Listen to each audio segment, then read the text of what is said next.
Don't I know you, sir? Don't believe so. I haven't been here in many years. Name's Silas Greaves. Silas Greaves? The bounty hunter? Used to be. Well, what are you doing here in Abilene? Just passing through. Got a little business to take care of. Well, sir, it would be an honor if you would allow me to buy you a beer. Hell, son, it would be my honor to drink it. I'm Molly. Howdy. I'm Dwight. That's Jack and Steve. Ben's behind the bar. Oh, I bet you got some great stories. A couple. Any of them true? Jack, be nice. A few. What about your shootout with Henry Plummer's gang in Bannock, Montana? Is that where you started as a bounty hunter? That's what it says in this here dime novel. Don't believe everything you read in them dime novels, boy. First man I hunted was back when I was riding with Billy the Kid. You knew Billy the Kid? Damn right. That scrawny son of a bitch had no fear. Wouldn't back down for nobody. I heard he collected the 10 stars off any crooked lawman who crossed him. It was a war, boy. The Lincoln County War. And Billy promised his regulators would take the life of every bastard who helped bushwhack John Tunstall. Kid had a big chip on his shoulder and a hair-trigger temper. Made him dangerous as hell.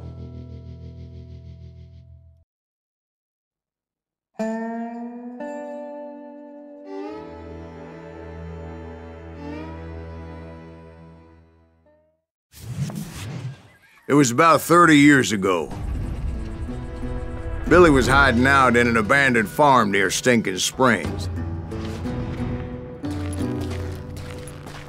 I threw in with the kid because the man I had sworn vengeance on was riding with Billy's enemies. But before I tell you why I want that sumbitch dead, let me tell you what happened that day.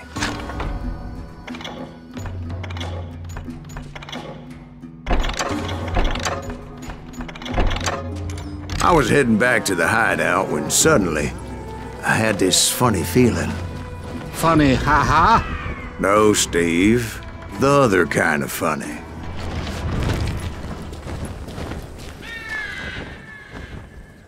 You heard Pat.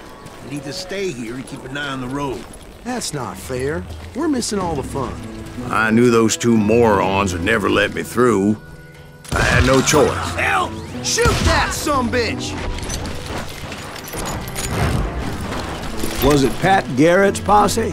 Oh, yeah. Fire at will! I heard the shots and I knew I had to move fast. Garrett and his army of deputies had surrounded the entire homestead. I decided to help Billy and the boys out of it. So that's just what I did. As the governor of New Mexico was paying for the kid's apprehension, Garrett was able to hire every gun hand in Lincoln County.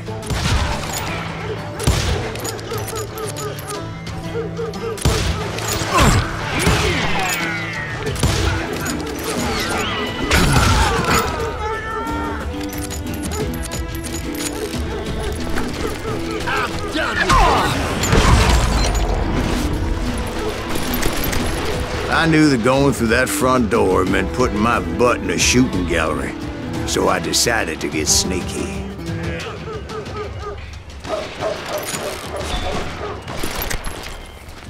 Watch out! He's one of them! God damn it, he's right behind us! Where the hell's Garrett? Garrett's men were running around like a bunch of chickens with their heads cut off. These bitches running!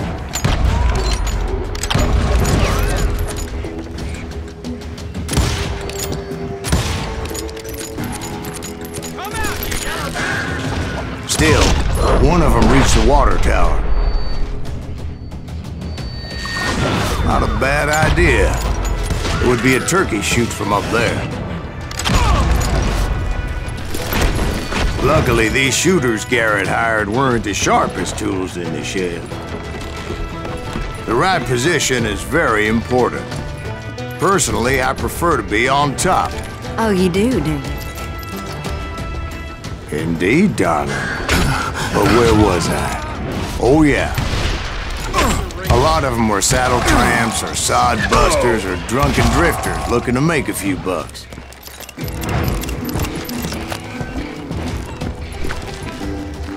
Then, I heard a friendly voice yelling at me from the window. Back door! door! We'll cover you! Watch your flank! Truth be told, things weren't much better behind the house. I cut their numbers in half, but that just made the ones that were left twice as mad. They made up for their lack of skill with a seemingly endless supply of ammo. It was a bit of a slog, but I finally fought my way around the back of the house. And like that, I was inside, none the worse for wear. I passed Dirty Dave.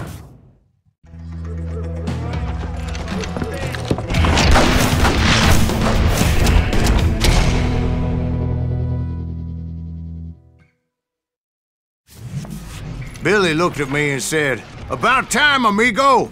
Grab a gun and get to the window!" Wait, so you were friends with Billy the Kid? Yeah, sort of. Anyway, we were surrounded by dozens of deputized shooters who wanted to do us harm.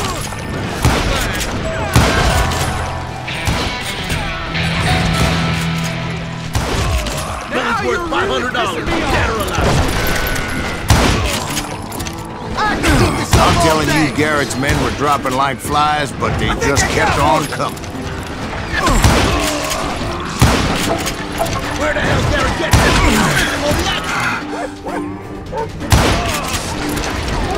That's when Charlie got hit. "They're catching us in a crossfire!" shouted Billy. "Get to the other side!" I think we got it handled.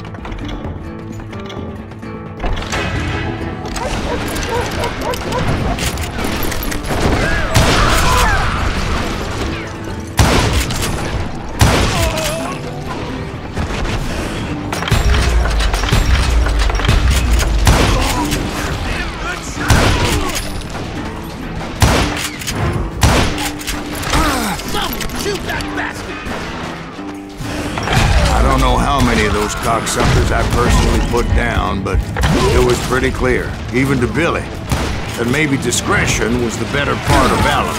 What's that mean? It means that it was time to cut and run. "They got a Gatling!" Billy shouted. "Get the horses and bring them round back. I'll draw their attention." He directed that order at me, and I thought, why the hell do I have to do it? I'll make a run for it. Those poor sons of bitches are done for. Many would have fled in my place. But I had that false sense of invincibility that many young men have. Like Jack here. What are you saying, old man? Jack, he's just joshing with you now. Yeah, he better be. Mr. Greaves, please continue. Please, call me Silas, ma'am. Now, where was I? You were heading for the barn. Right. Making my way past a passel of fallen foes.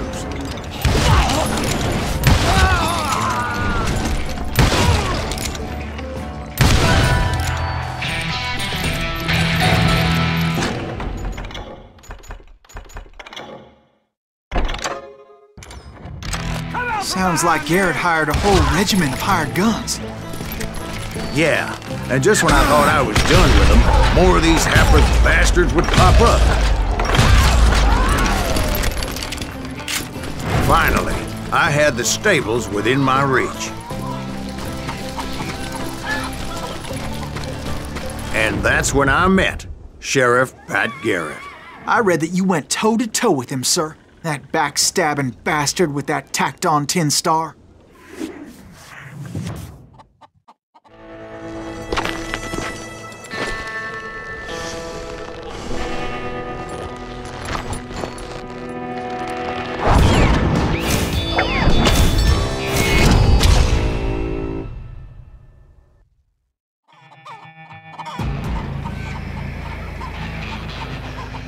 You challenged him to a showdown.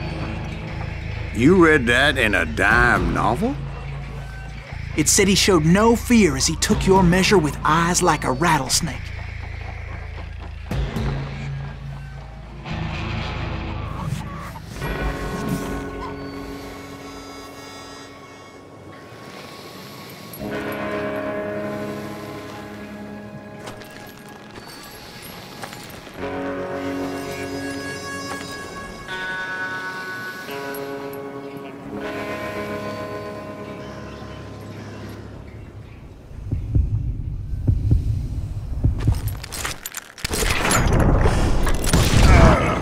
understand that you killed him in a fair fight. Is that what that Penny Dreadful said?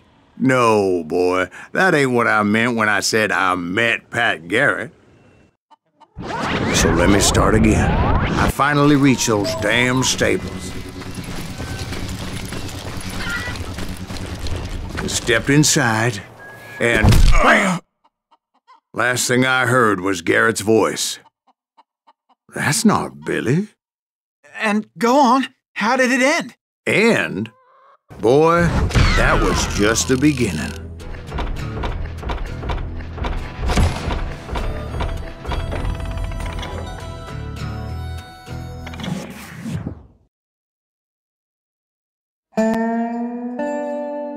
So what happened? Did Garrett arrest you? Yeah, after I came to, the bastard had clocked me with his Colt.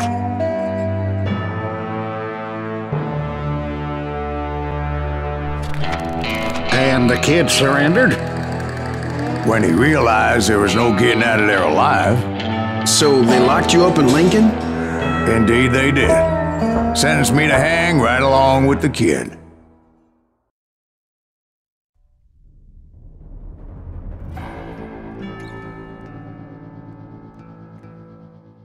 It's important to know that I was only riding with Billy so I could find the bastard I was after.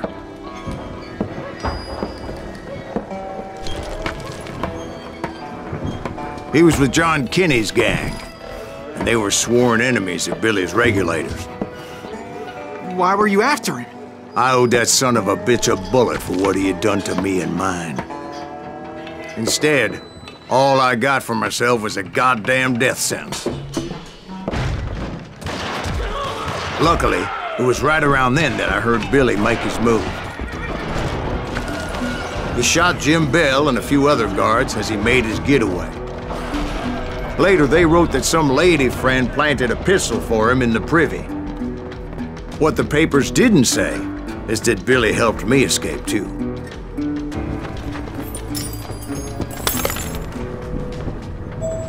My first order of business was finding a firearm. Luckily, I located Deputy Bob Ollinger's mean-ass shotgun.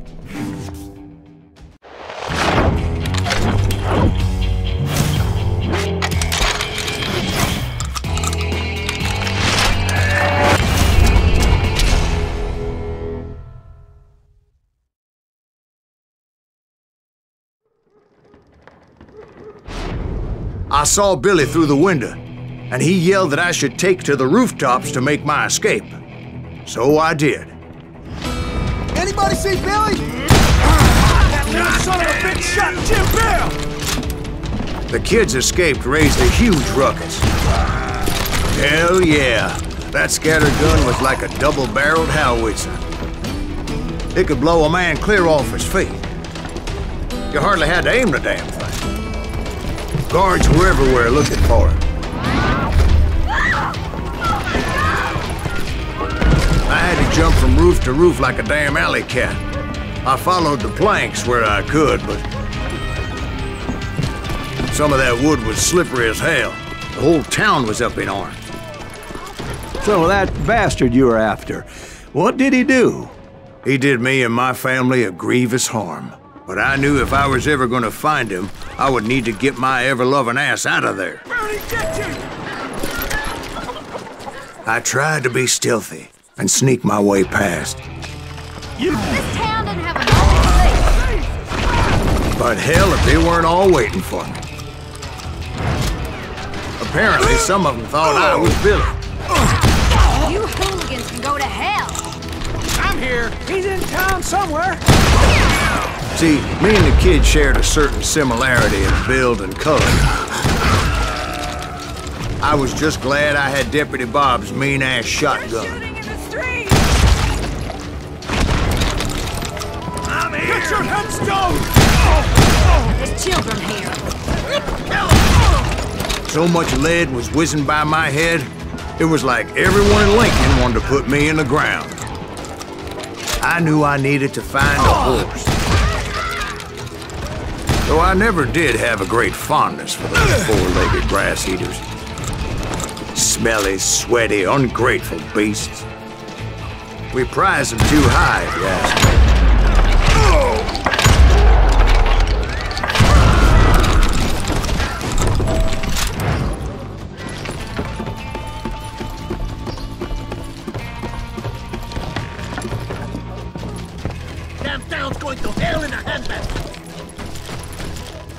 But where was the kid while you were busy getting shot at?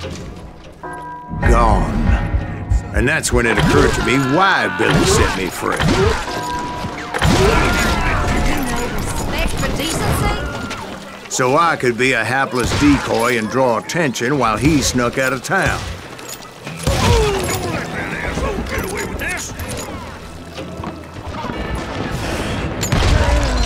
I knew if I made it out of there in one piece, no one could put a price on my head. Because everybody in Lincoln would be dead? No, because they all thought I was Billy, and all that blame would fall on him. Meanwhile, Deputy Bob Ollinger was organizing a posse to put me down. He was already a mean son of a bitch, but he was doubly pissed that I stole his mean-ass shotgun. Get the women off the street! On yourselves! How the hell did he get away? God damn, he's hard to hit!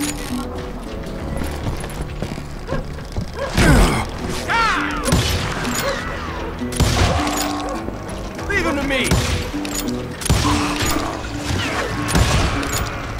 We're gonna be in deep shit when Jack gets back! This something is no-go!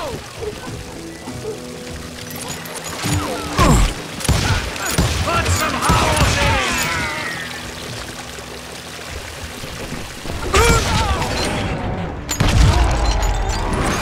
Okay, now you're really pissing me off!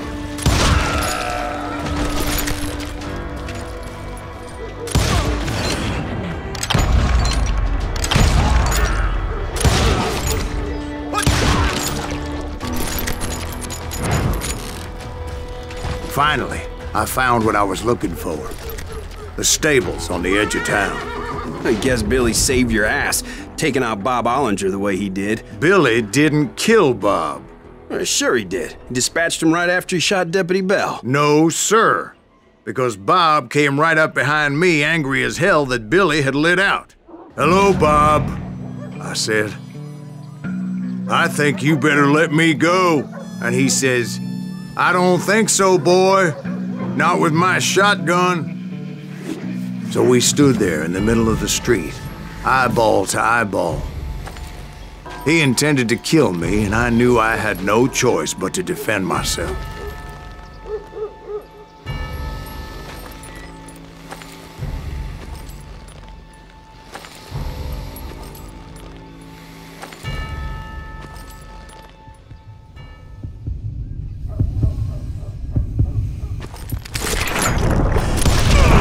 I killed him in a fair fight. Everybody saw I had no damn choice. Well, Lincoln got a mite depopulated that day. Pat Garrett gunned down Billy. So where'd you go after Lincoln? Mexico. Until I realized nobody was looking for me. I ended up taking a job at the Rurales. The Mexican Rurales? I was hired to help them track down the cowboys. The most vicious outlaw gang in Cochise County? Curly Bill Brocious? Johnny Ringo? Led by old man Clanton himself. They must have paid you a pretty penny to take them hombres on. Not really. But truth be told, I had my own reasons for going after those boys.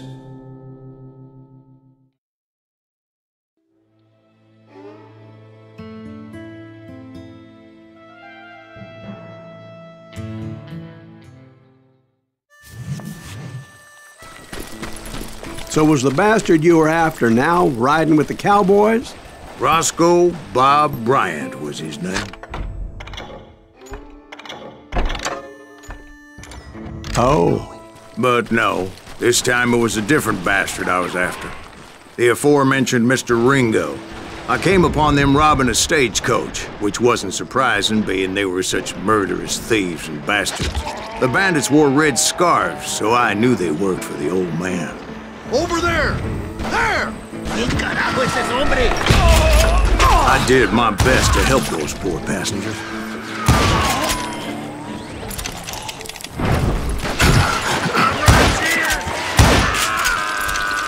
Moments later, the attackers were dead, and I checked the stagecoach to see how many passengers were still breathing. None. It was then I wondered if the rocks weren't hiding more bandits. Was that all of them? Or did I just hit the rear guard? I quickly got my answer. They attacked from on high like Apaches often do.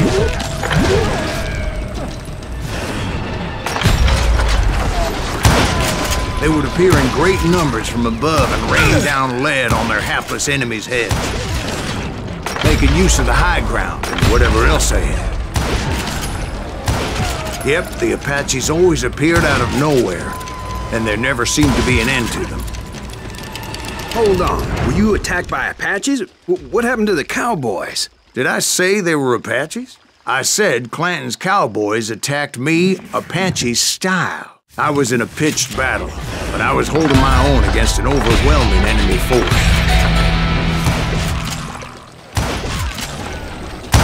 See, at the time, I was still pretty green and would often blunder into regrettable situations. But I just kept shooting at anything I could see up in those damn rocks. I didn't see Ringo, but I knew he was with the cowboys.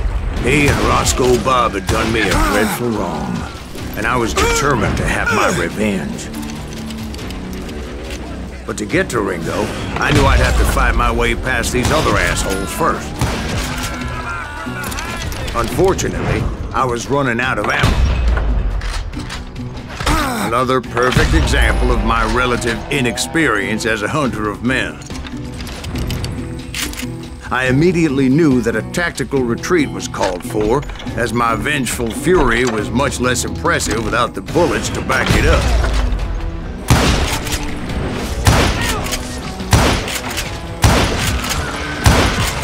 Where's he going?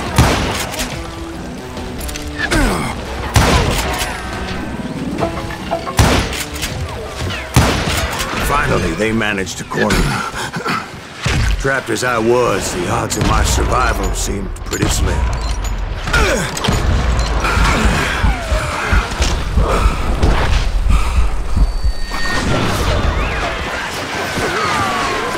Luckily, serendipity was on my side as I suddenly spotted a way out of my predicament.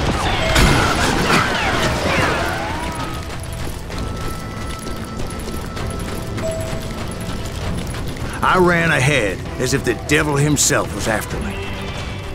Bullets were whizzing by my ears, but I wasn't about to roll over and die. I just kept running like there was no tomorrow. Because there wouldn't be if Clanton and his men caught up with me. As I was scurrying around those caves, I thought, what was I thinking? Going up against a gang like this? Nowhere to run!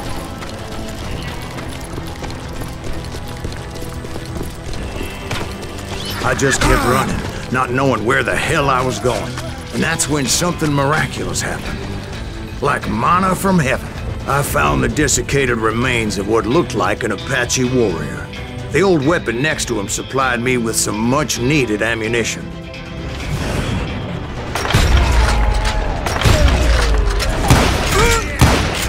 That Masterson once told me it was more important to be lucky than good, and he would know.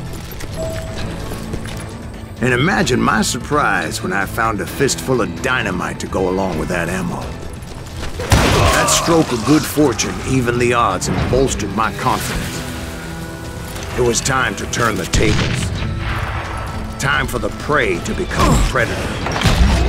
Time for the hunted to become the hunter. Time. All right, Jesus, we get it. They were right where you wanted them. That's right, Jack. I was done running. And the old man's boys were not expecting that. No, sir. came at them like a wildcat. My fury knew no bounds. It was finally time for that old man to pay for his sins.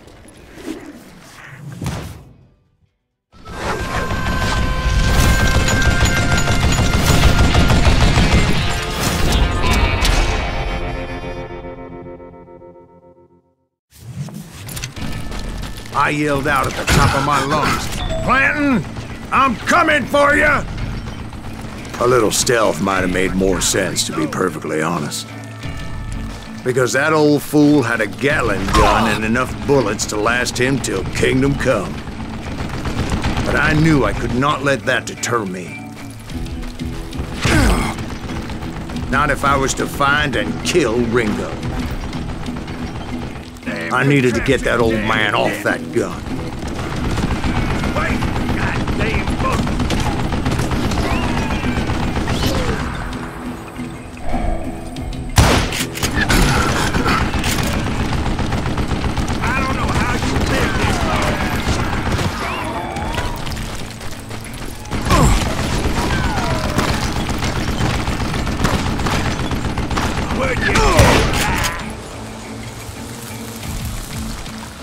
Most everyone thought it was the Juarez who had come up against him in Guadalupe Canyon, but it was just me. You one stupid zombie!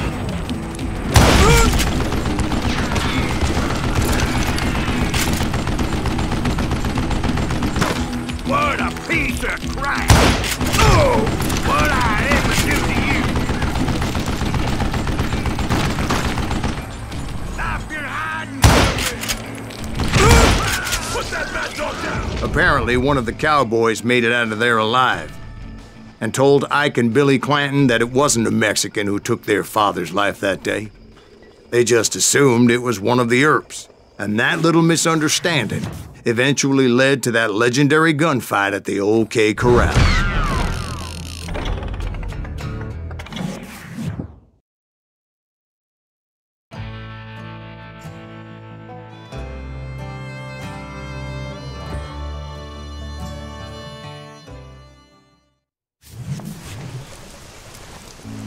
A few weeks after that dust-up at the OK Corral, I was still after Johnny Ringo.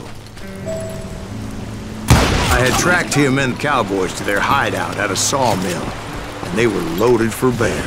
So what exactly did Johnny Ringo do to piss you off? Well, him and that other bastard. Roscoe Bob Bryant? Yep. They both deserve to die, and I promise I'll tell you why. Earp's coming! Get ready, boys. But first I need to tell you about the Cowboys' new boss, Curly Bill Brocious. Curly Bill took charge of the Cowboys upon the old man's demise, and after that gunfight at the OK Corral, the Clantons wanted revenge. So they murdered Morgan Earp and grievously wounded his older brother, Virgil. Wyatt and Doc went on what became known as the Vendetta Ride, hunting those outlaws down. So when I showed up, that's who they thought I was. Damn him to hell!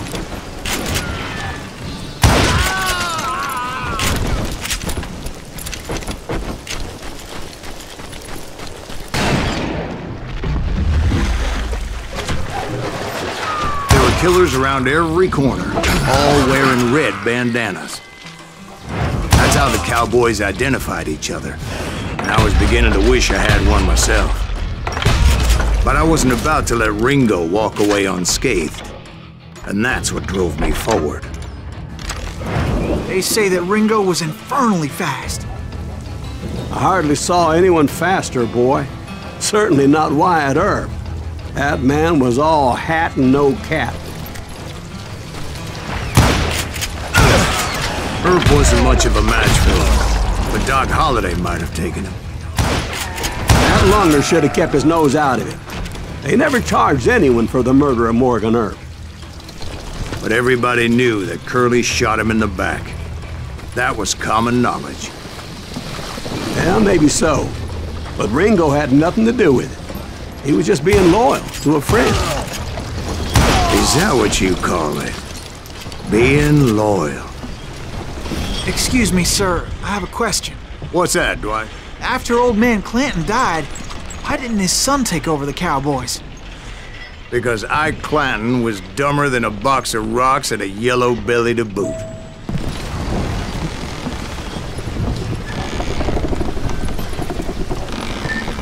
Now, where was I? Taking down the entire cowboy gang single-handed. Indeed I was, Jack.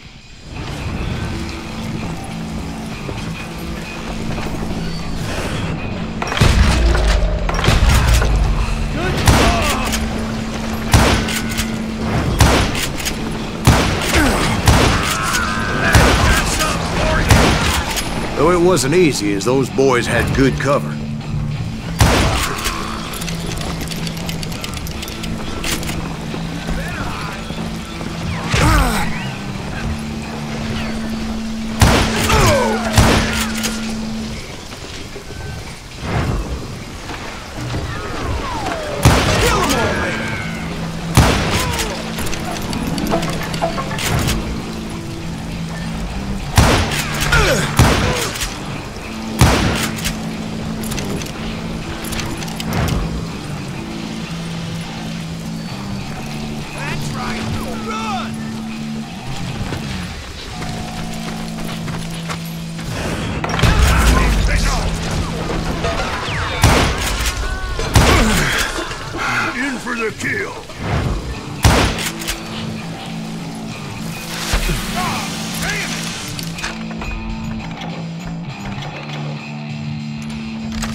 There were carts everywhere, piles of lumber, and God knows what else for people to hide behind.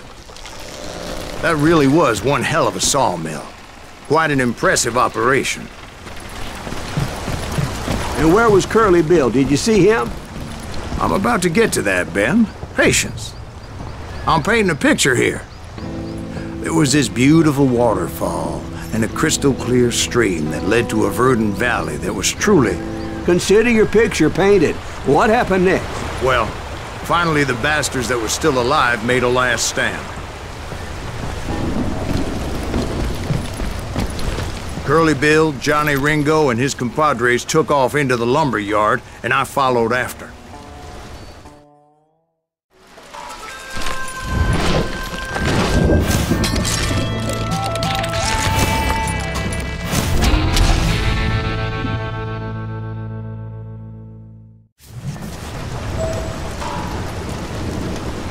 Are you saying they ran?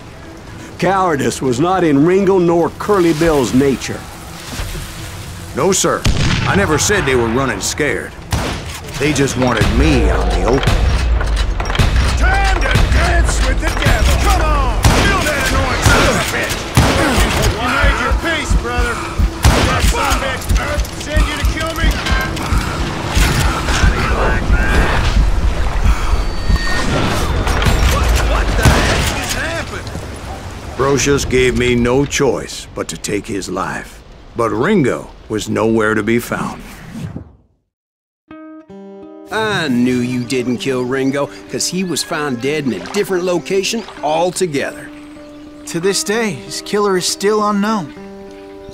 Indeed. Took me a few months before I finally tracked his ass to West Turkey Creek Canyon.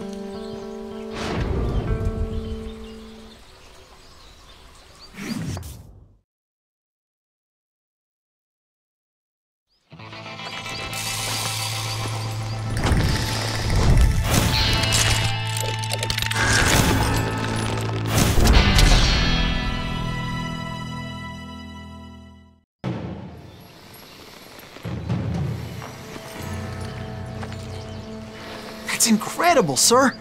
I always thought that Doc Holliday was the one that killed him.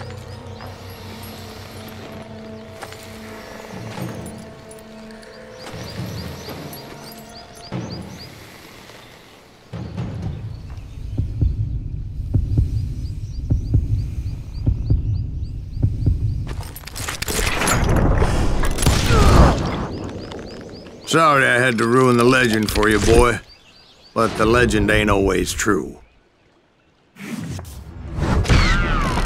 Doc Holliday had nothing to do with the death of Johnny Ringo.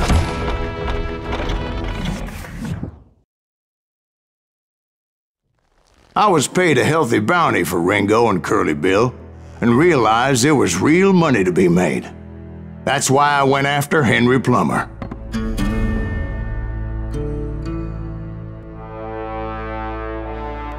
Wasn't he the sheriff who augmented his income by shaking down miners and robbing gold shipments? That's the one. Oh, yeah, I remember him. He ran that gang of thieving outlaws called the Innocents. So it's true that you went toe-to-toe with him? Indeed I did, son. Indeed I did.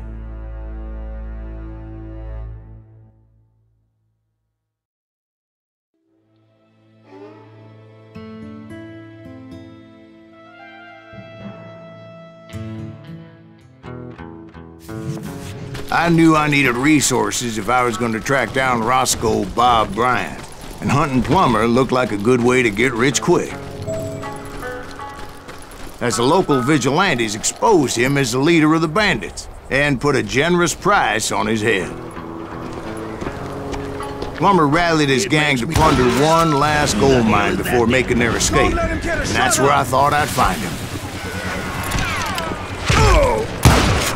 As my late father pointed out to me more than once, God made men, but Samuel Colt made them equal.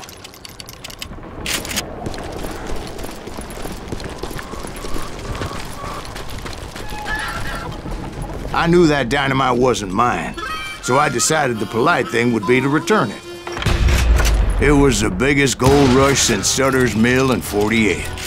Unfortunately, prospectors weren't the only ones drawn to those riches. There were thieves and killers, robbing travelers and hijacking gold shipments. Like those that ran with Plummer. Some were just regular folks I knew from town, drawn by greed and easy pickings.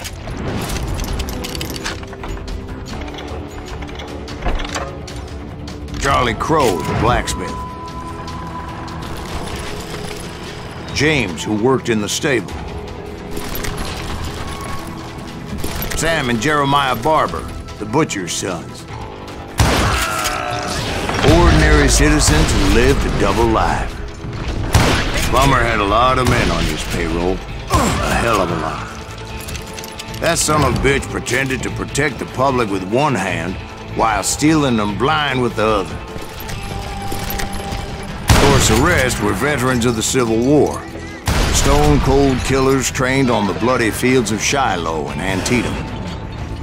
He set up a defensive perimeter which I had no idea how to breach. Dangerous, desperate individual. I was outnumbered and in way over my head, but I was too damn stubborn and stupid to realize it. They must have thought I was touched, or had some kind of death wish, seeing as there were barrels of gunpowder everywhere. Watch out for the goddamn gunpowder! One stray bullet, one stray spark, and I'd be blown to hell and gone. I thought I was some kind of hero.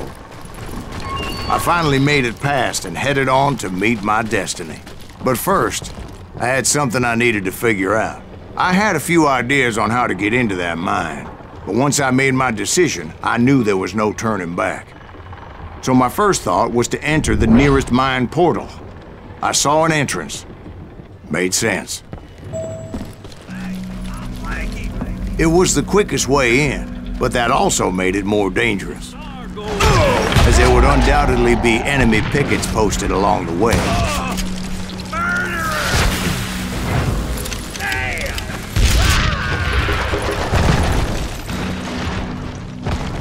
You're dead! Besides, once you enter a mine like that, it's easy to get all turned around. And that confusing maze of corridors wouldn't even be the worst of it. Some of those shafts could be as deep as hell. Come out, you yellow bastard!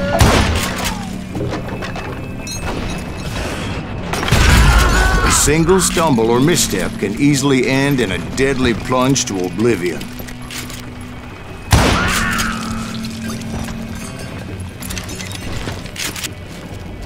Quick reflexes often make up for a lack of common sense.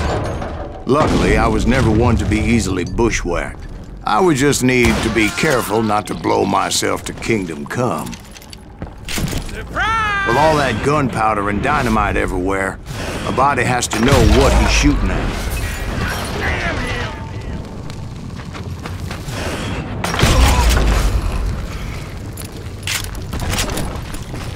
One wrong bullet could have turned that mine into a dad-blasted tomb.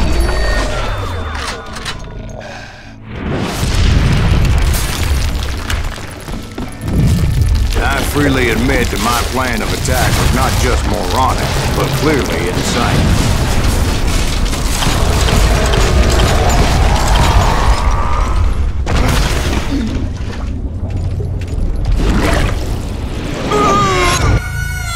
It's a good thing that I abandoned that ridiculous plan before I even tried it.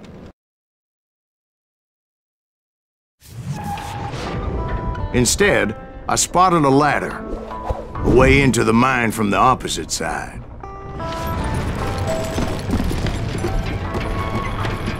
It was a long way around, but that approach seemed more sensible at the time. Of course, being I had a problem with heights, that scaffolding scared the bejesus out of me. Climbing down that ladder required some caution, because even though I had a younger man's reflexes, I needed to make a leap of faith. I was determined not to give up, however. As Sheriff Plummer seemed quite the despicable character. When the vigilantes discovered what the sheriff was up to, people were outraged. That 10,000 they put on his head would go a long way to helping me find old Bob. And I had made it my mission to settle that score come hell or high water.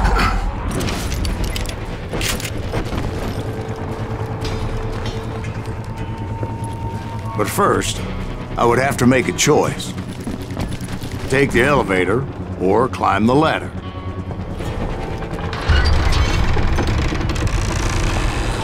I picked the more convenient and more dangerous route.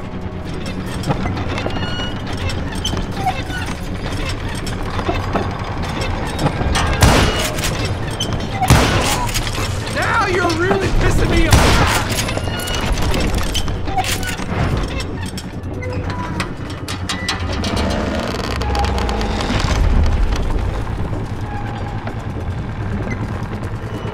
Plummer was a mad dog killer, and the people of Nevada City deserved better.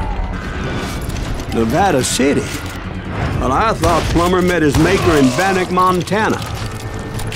Right, well, he was the sheriff of both places at one time or another, but that's neither here nor there. The point was, taking him down would save a lot of lives, including my own.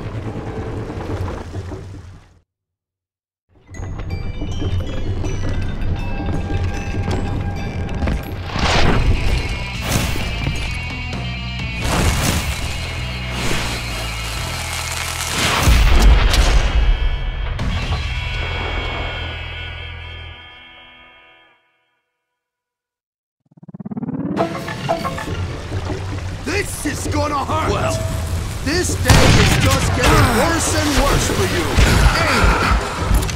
Henry Plummer was clearly unhinged, and I could see right away that this was gonna take some doing.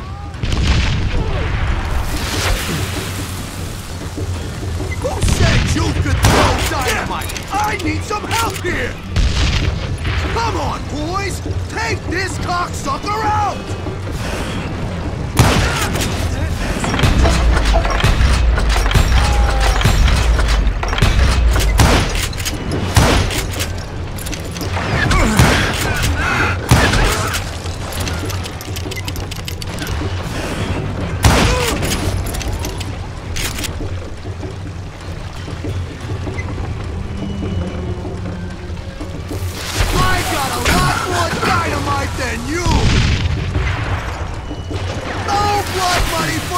Today. Oh! What do you think you're doing? This cocksucker is smarter than he looks. You kill him, or I kill you. You can shoot, but can you aim? Who said you could throw dynamite? Don't toy with him. So that's how Henry Plummer died. Him and his crew were worth their weight in gold. And now, I was officially a bounty hunter.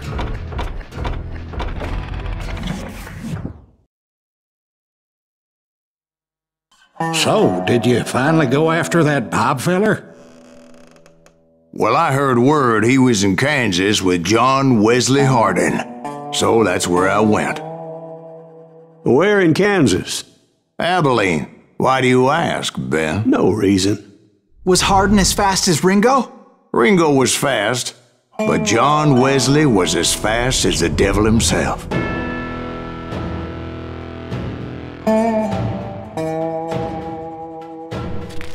Hell, he killed his first man at 15.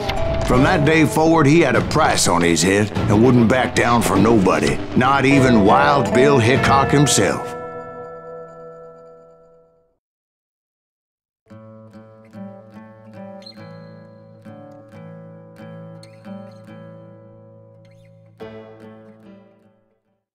I dodged death many a time, and that night in Abilene was no different.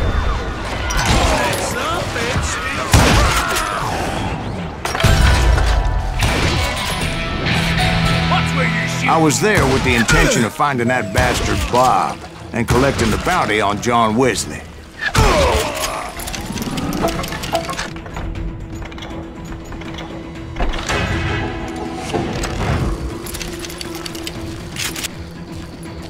I thought the Texas Rangers got Hardin. Yeah, that's what they want you to believe. It was cold and a witch's tit and a brass bra that night as I fought my way past his loyal compadres to the very same saloon we're sitting in today. Look around and imagine this place painted in blood. Hardin was waiting for me, and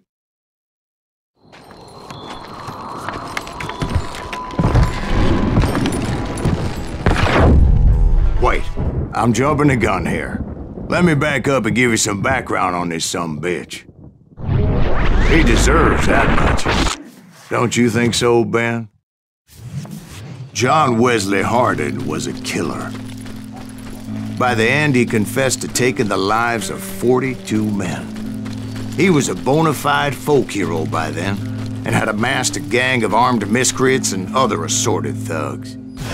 He and his men set up camp outside of town, and I was hoping Bob was among them.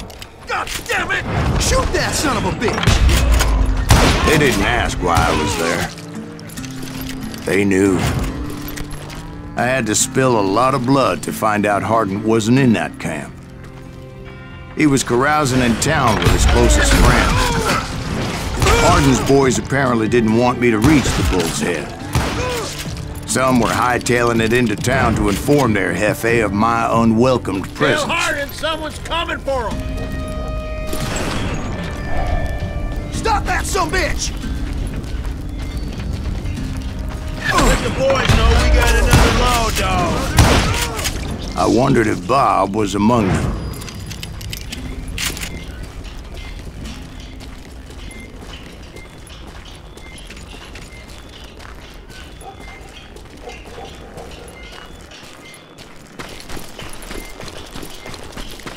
And I steeled myself for the fight ahead. For as good as I was, deep down I wondered if John Wesley wasn't just a little bit better. Before I could test my mettle against Hardin, however, I would first need to dispatch his cadre of hired killers.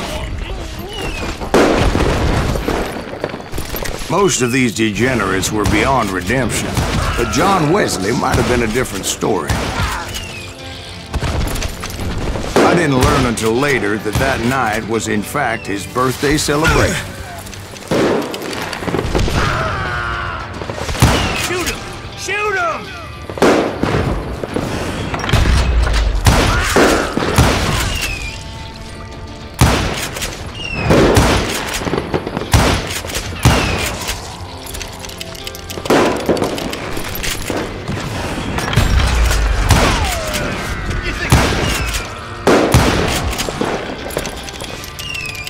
I think I already mentioned that I found Harding in this very saloon.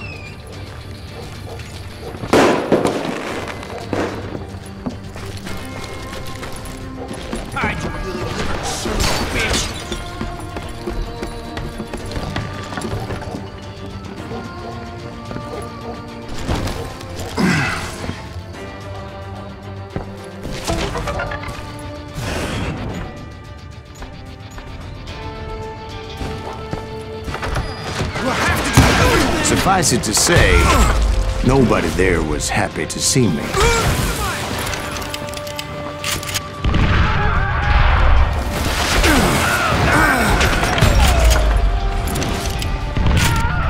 In fact, I felt a certain hostility.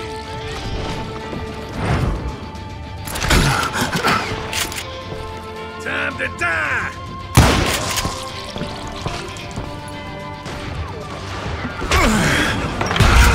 I was disappointed that neither Bob nor John Wesley were among the dead. But that was short-lived, as a moment later I was facing down the fastest gun in the West.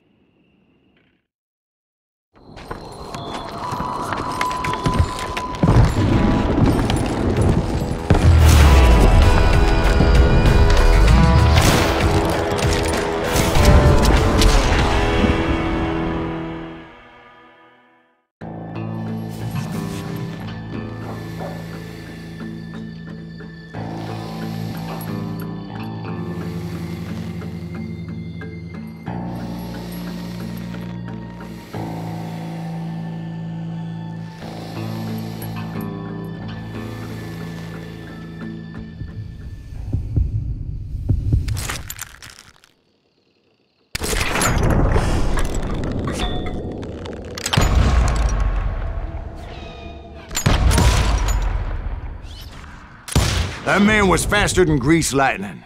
But being inebriated as he was, he didn't count his shots. And now, he was at my mercy. So he didn't die? No, I sent him to prison. Years later, after he was free, some restless avenger took his life. Shot him in the back in a saloon just like this one. Anybody up for another beer? Ben?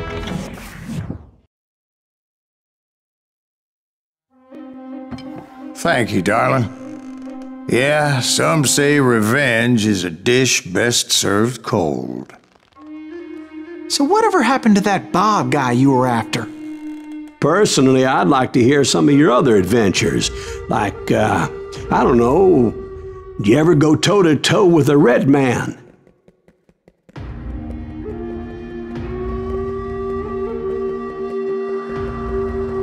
Yes, I did, Ben. I remember once I was after this renegade Apache, Grey Wolf. Strangely enough, revenge was also his primary motivation.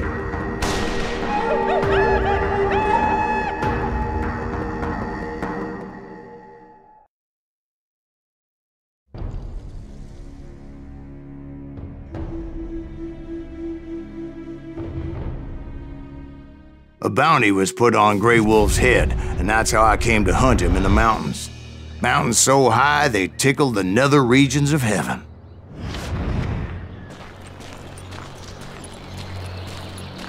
Grey Wolf was a Chiricahua Apache medicine man who had led a war party in revenge for a massacre against his people. The U.S. Army had attacked his tribe during his daughter's sacred sunrise ceremony, and the slaughter was unspeakable. I understood his anger, as there's nothing more traumatic than seeing those you love die in a cruel and painful death. Right from the beginning, I couldn't shake the feeling that Grey Wolf was watching my every move. He led a band of young Apache warriors who wanted retribution and were more than willing to die for him.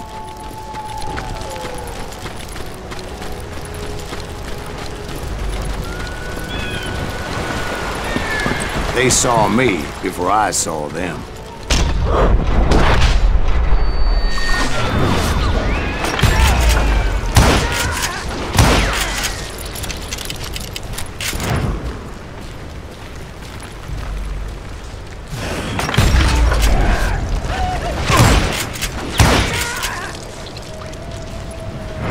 and it crossed my mind that maybe this wasn't such a good idea. But now that the shooting had started, there was no backing down.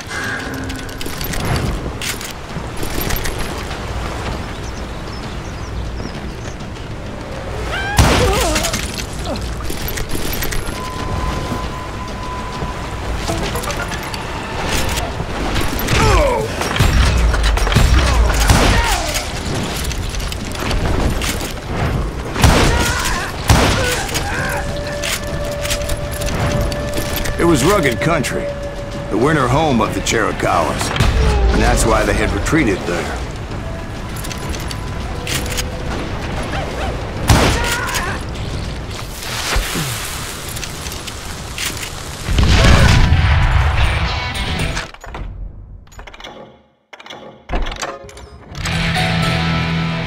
I admit to having some regrets about going after them the way I did.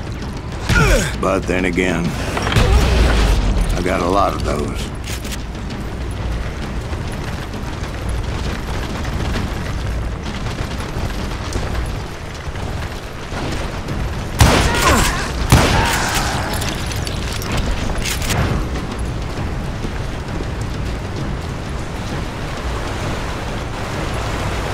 Did you find Grey Wolf?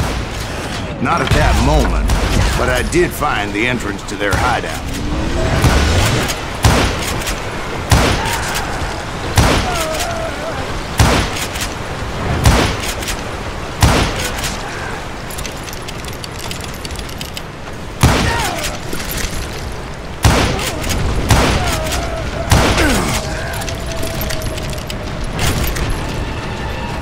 A deep crevice that led to a deeper cave.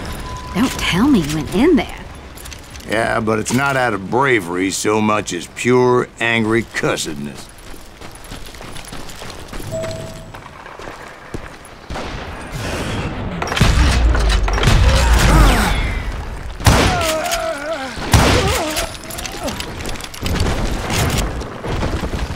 See, back then, I had a stubborn streak a mile wide, and I wasn't about to back down. So it was like pitch black in there? Actually, it was pretty well lit, as they had torches on the wall.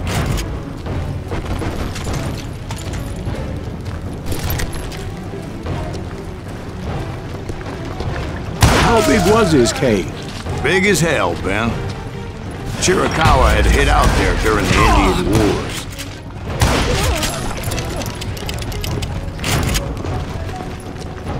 They thought it was haunted with the ghosts of those murdered by the horse soldiers. The cave was haunted with dead Indian ghosts? To be honest, I was more concerned with the live ones than the dead ones.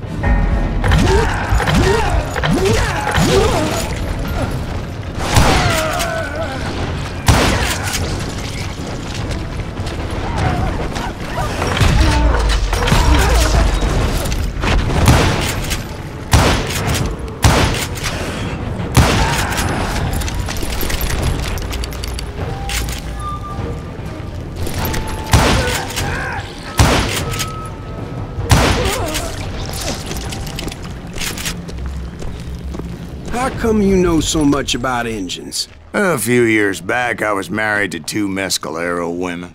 At the same time? Yeah, they were sisters.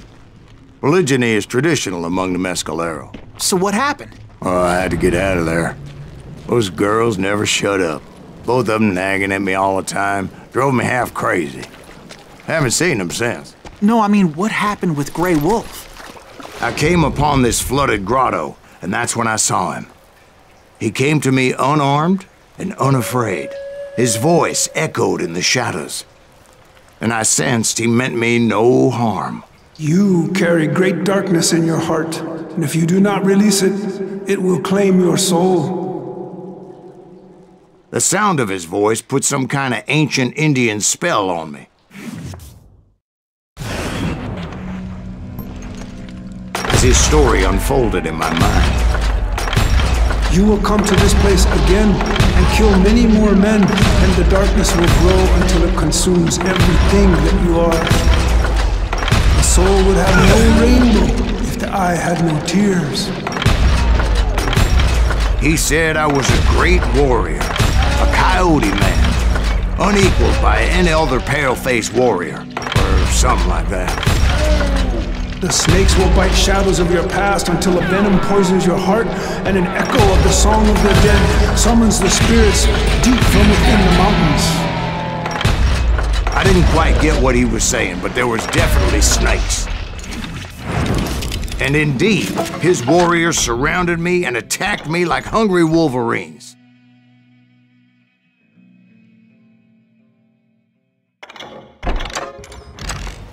They couldn't stop me, though, and Grey Wolf wasn't in the mood for idle talk.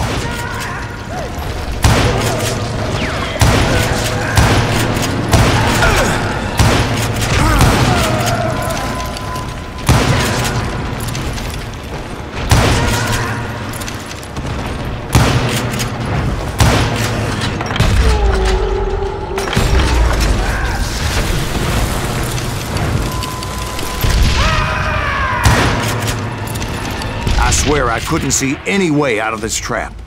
But suddenly, one just appeared. Kind of like a miracle.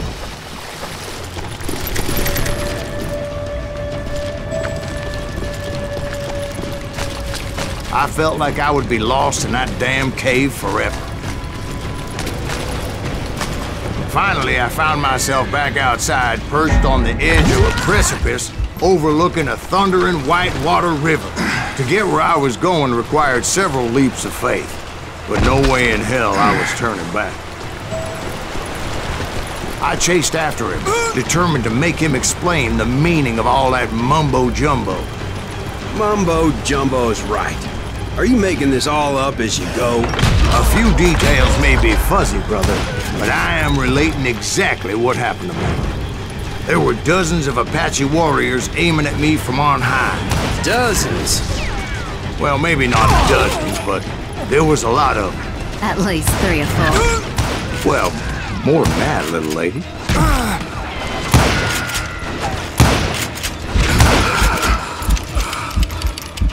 I had a steep climb up creek ahead of me and scrambled up those rocks like a mountain goat.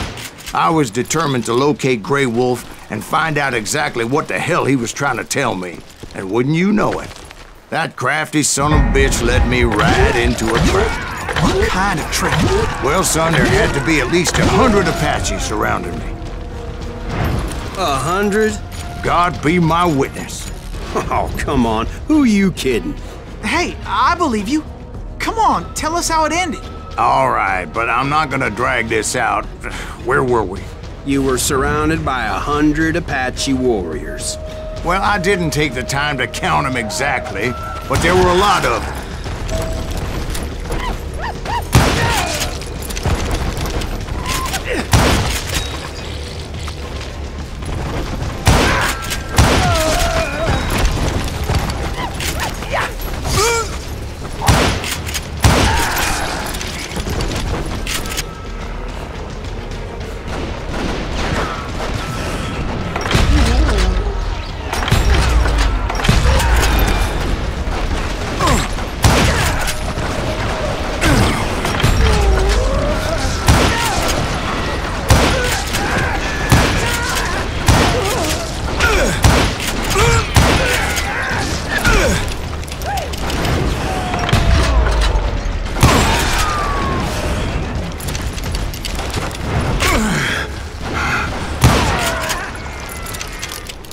And in the end, a path appeared before me that I had not seen before. I followed it as I desperately needed to find out what Grey Wolf was trying to tell me. But it was like that son of a bitch disappeared into thin air.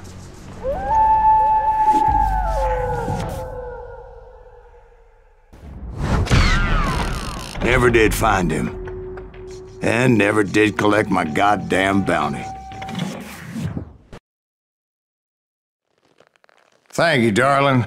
It's interesting how the truth can sometimes seem, might malleable, depending upon your point of view. Like how those dime novels make you out to be something you're not? Jack, don't be starting trouble. No, he's right. They do tend to exaggerate.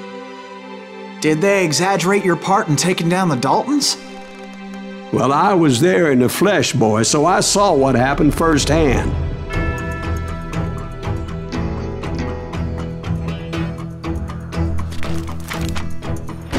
Those Daltons were lawmen once, before they all went bad, robbing banks and trains clear across the territory. Until Coffeeville, of course. I was one of the citizens who took up arms that day. Fighting on the side of the right? I did my best, sir. We all did.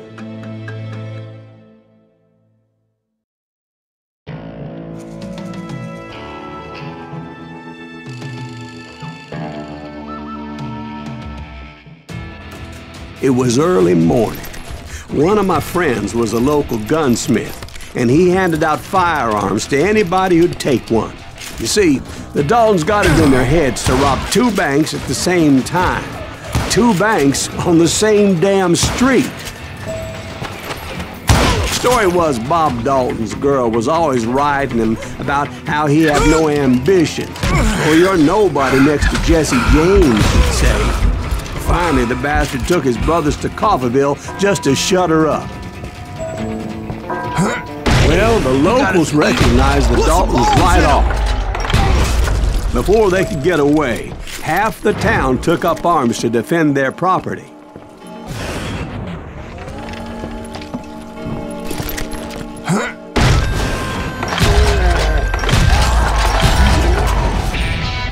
The brothers paid dearly for their stupidity. But everybody knows they had it coming. There's more to it than that. I read all about that day, so I know for a fact that it went down very differently. First of all, it was high noon. A posse of U.S. deputy marshals were on the rooftop across the street. Get ready, boys. They're gonna make a move. The lawmen had been tracking the Daltons for months, and now they finally had them dead to rights. Among them was a bounty hunter feared by many a lawbreaker. The marshals tried to get the Daltons to surrender. They'll give up eventually. We just gotta wait the son of a bitches out. This bounty hunter knew that the brothers were far too proud to ever lay down their guns. He went in there alone to confront those criminals.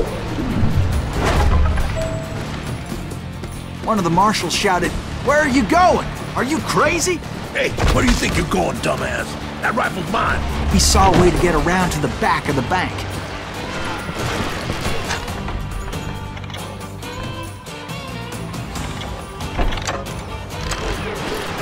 Then he figured out how to hit the Daltons from a direction they weren't expecting. A moment later, he was climbing up a steep ladder, laughing at danger as he did. It was brave men like him who risked their lives to tame this wild country.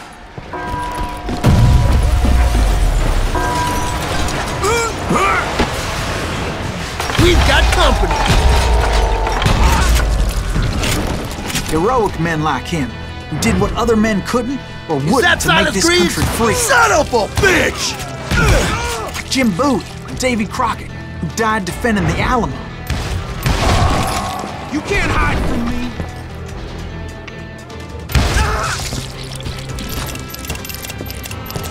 Over there!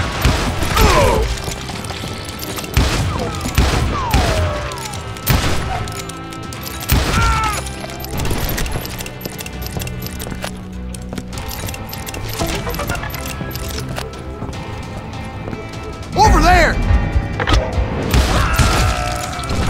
That's Silas Greaves! What the hell? Lance! He came away victorious, taking down those thieving Daltons. Show yourself, coward!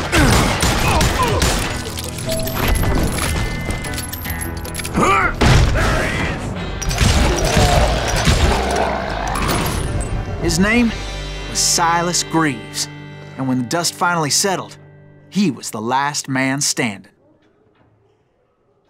Sorry, kid, but that just wasn't the way it happened.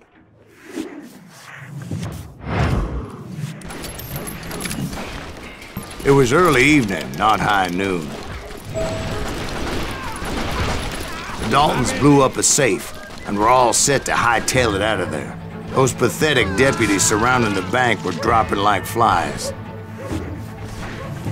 It's you or me!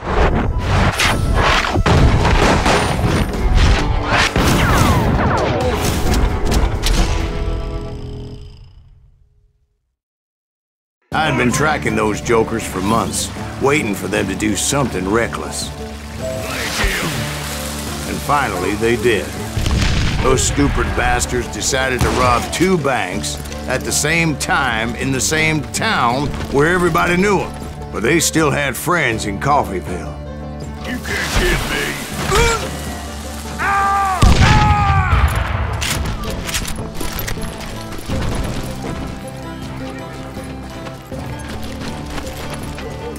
Hey, we got us evil. What's holes in them? Those friends came after me like a pack of wild dogs, tooth and nail. They were coming at me from all directions. I caught sight of the Daltons running with the money and didn't want to lose them. The problem was, they knew the town better than I did. And to top it off, I found myself in the middle of another shootout entirely. Did the Daltons hole up in somebody's house? No, it was the Smiths, I believe. They were cousins of the Daltons. And they were shooting at the Browns, who were shooting at the Daltons. Which wasn't any surprise, because those 2 families have been feuding forever. And since the Joneses are related to the Browns, they shot at the Smiths, pissing off the Heimhoffers, whose daughter recently married a Smith. Well, bullets were flying every which way as all the old feuds in Kansas caught fire all at once. There was a hell of a lot of pissed off people in Coffeyville that day. The Dalton boys knew I would never give up. Those Daltons weren't the sharpest knives in the drawer, but they always stood together. They set a trap to slow me down and allow at least 2 of them to escape. The 3rd brother stayed behind to plant me, just in case that trap of theirs didn't work.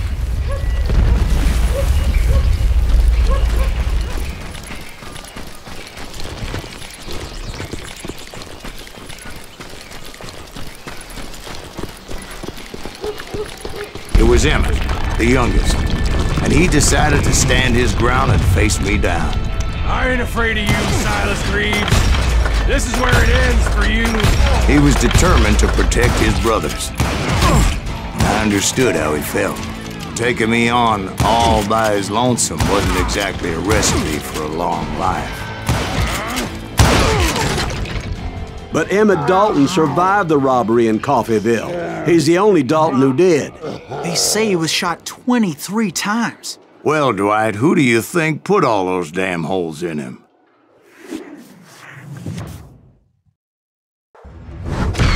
But I have to admit, that boy had grit.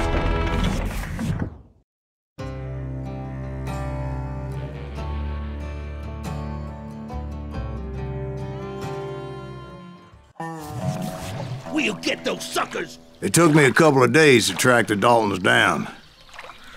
They can't get away with this! And in that time, a whole posse of local vigilantes offered to lend a hand. We'll track them to the ends of the earth. They seemed as determined as me to find those outlaws. But as we headed into those swamps, it was like I had my own private army. There was no way those boys were getting away this time.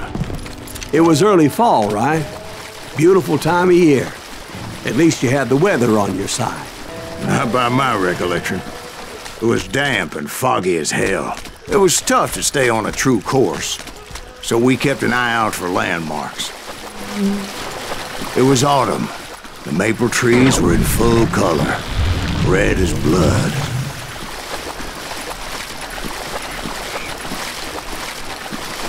The rains that year were torrential, so the whole area was flooded. The vigilantes had spread out wide, and pretty soon I couldn't see anybody. Bury them in the swamp! Put them where they stand! Except for some bitches ahead of me wanting to do me harm. So I had to face them alone. I wondered why my compatriots didn't come running when they heard the shots. So did you find the Daltons? Not yet, but I did have the questionable pleasure of meeting a few of their friends. The boys had established quite a reputation by that time, so they attracted all manner of riffraff to their cause.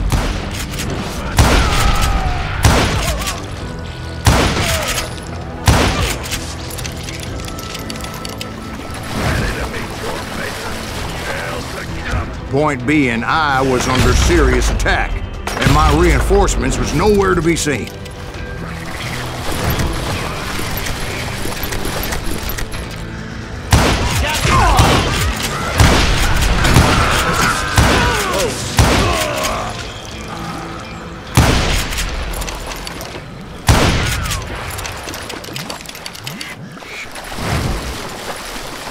But luckily, a barn materialized as if right before my eyes.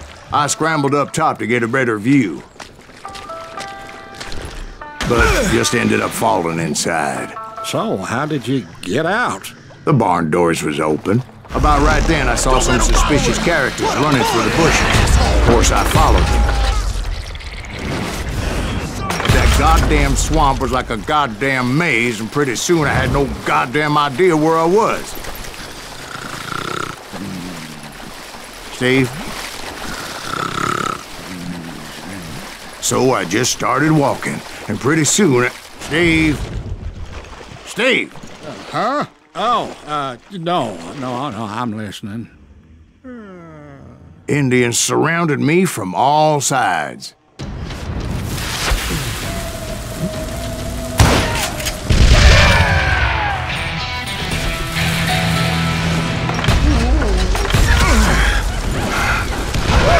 Indians? There were Indians? No. I just wanted to make sure Steve was paying attention. Now, where was I? You were following the Daltons through a swamp? That's right. See, Steve? Dwight's paying attention. No, I'm listening. I was just resting my eyes. So, where was I? The Daltons. Right. See, there's a reason so many outlaw gangs are made up of brothers. Being a brother is a very sacred thing. It's a bond like no other. There he is! So did you ever find the damn Daltons? Not yet, but I did find a few of their cousins. You Kansans breed like rabbits. More Smiths or Heimhoffers or who knows what. But hell, what's more important than family? I bet Ben knows what I'm talking about. Someone!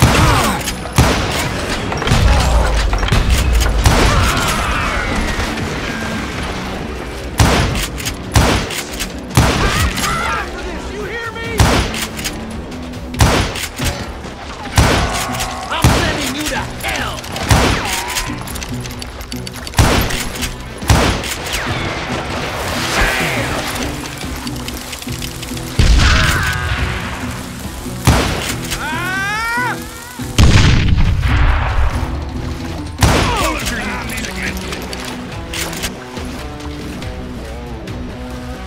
Shoot, I dare you!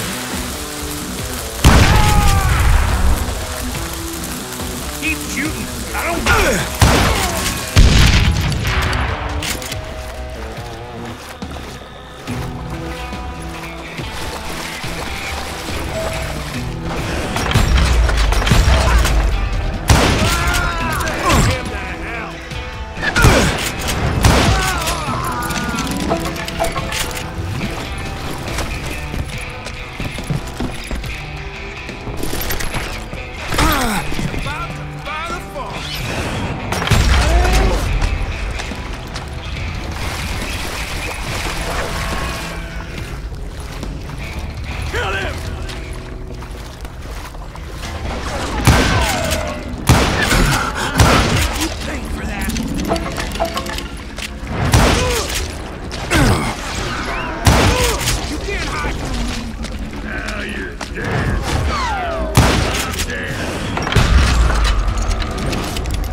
I knew those Dalton boys were out there somewhere, standing together against anyone who would threaten them.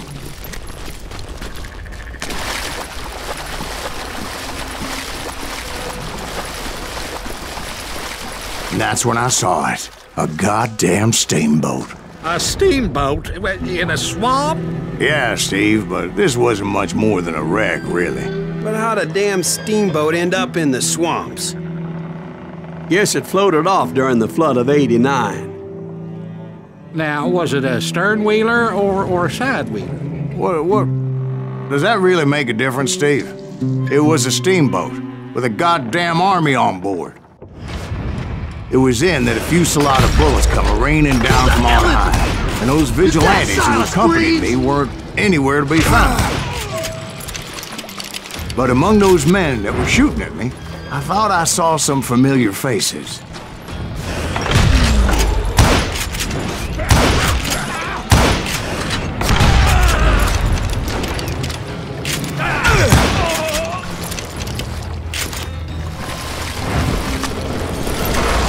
Somewhere up there, the Daltons were waiting on me.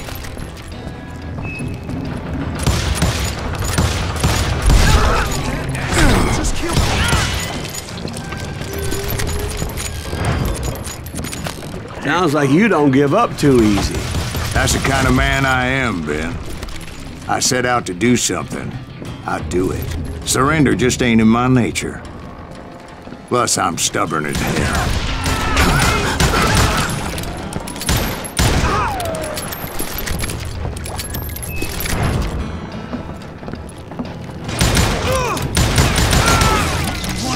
Son of a bitch!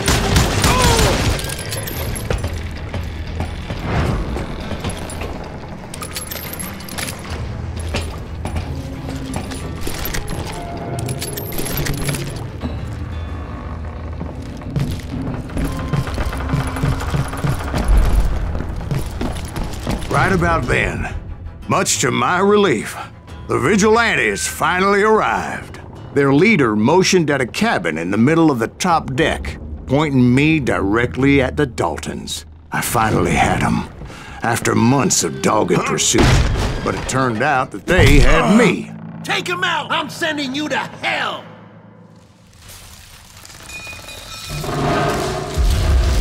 The Daltons had played me Not so like a tough fiddle. after all, is he? Apparently, the vigilantes were on their damn payroll. They didn't just want to shoot me. They wanted to burn me alive. But finding my way out of a burning labyrinth proved to be quite a challenge. It was a riverboat, right? I mean, it's not like it was a goddamn ocean liner. Well, yeah, but I was in a fight. Did you hear about that ship that's gonna launch next year? Largest one in the world. You're talking about the Titanic. If you ask me, it's too blessed big.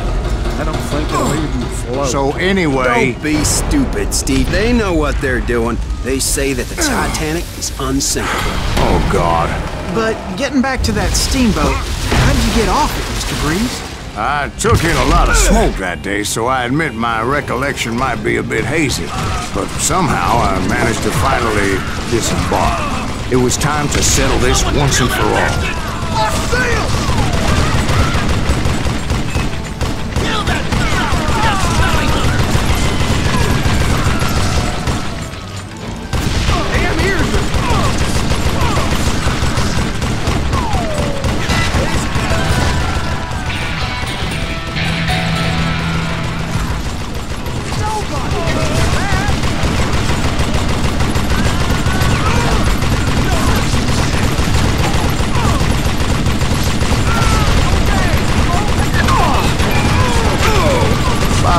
Weren't about to come at me one at a time.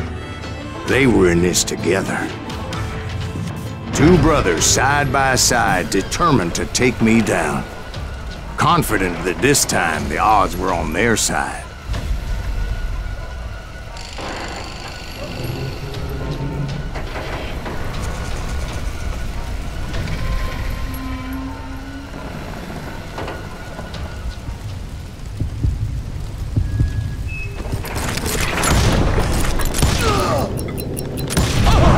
They got it wrong. A sad end for those two. If they'd only known that Emmett was still alive despite his wounds. Paroled 14 years later, he moved to California and sold real estate and lived off the legend of that fateful day. And the tragic death of his two brothers.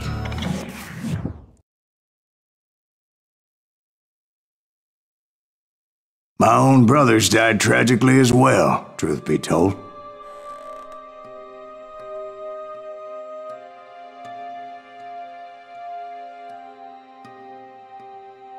It was 1868, and me and my older brothers were pulling a tidy profit running cattle into Juarez, Mexico. One night after my brothers retired for the evening, I found a little poker game in a cantina with a couple of cowboys. And I just couldn't lose. I even won an old Spanish coin that had to be 100 years old. Well, I was mighty pleased with myself the next morning as my brothers and I rode for Texas. But before we crossed the border, those cowboys caught up with us. It was Johnny Ringo, Roscoe Bob Bryant, and another asshole named Jim. They wanted their money back and everything else we had, including our lives, as those boys didn't want us coming for them later. Bob put that old Spanish coin in my mouth and said, "I won't have it said that I left you with nothing, boy." Well, those horses bolted, and there we hung as those bastards rode away. The branch finally snapped under the weight of the three of us, but being my older brothers were bigger and heavier, they were already dead. And right then I swore to myself that I would avenge them. Ringo you know about. But Bob eluded me, until I heard he was riding with the Wild Bunch.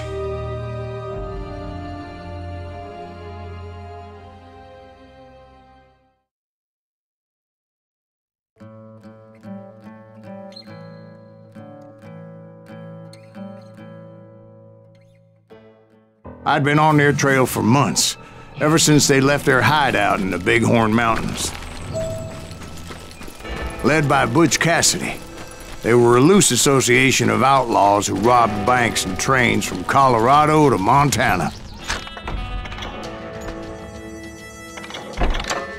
Among them was the Sundance Kid, and that murderous hombre I was tracking, Roscoe Bob Bryant. They blew the bridge with the intention of forcing the train to stop. I was determined to make that sumbitch Bob pay for what he did to my brothers.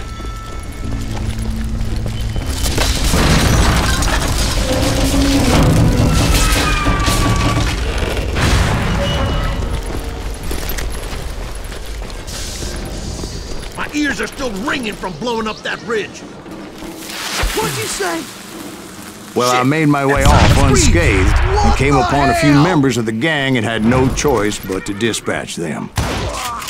From there, I had to negotiate an even more precarious route. But first, I would need to get my ass out of there.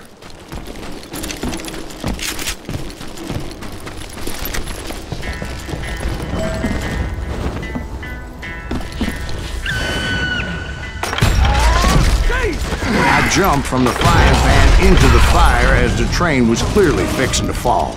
I had found the gang, but in order to find old Bob, I needed to fight my way forward past a whole passel of desperados. You can run, but you can't Outside, inside, any way I could, I made my way towards my prey. Well, what about the passengers?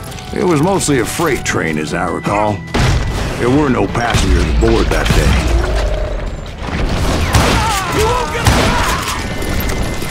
As I mentioned before, I am not fond of heights, but I was too busy dodging bullets to worry about falling to my death.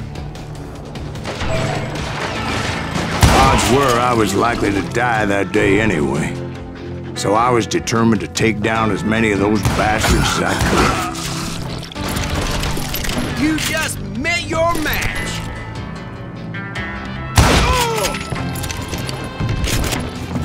You ain't seen. At times, it was like shooting ducks in a shooting gallery. The only difference is these damn ducks shot back.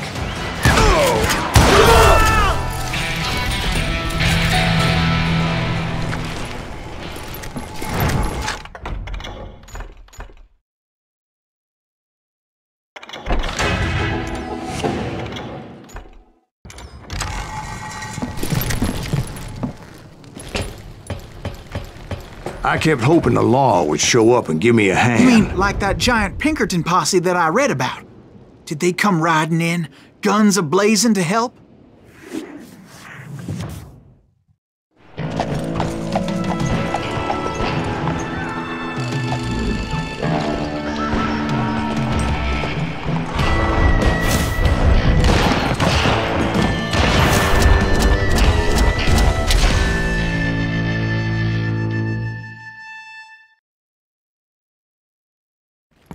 Help?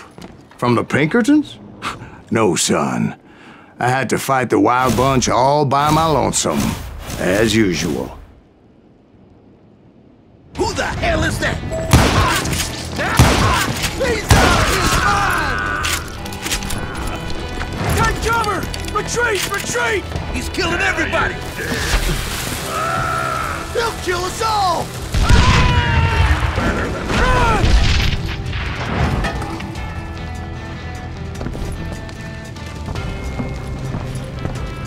You ready for a belly one shot?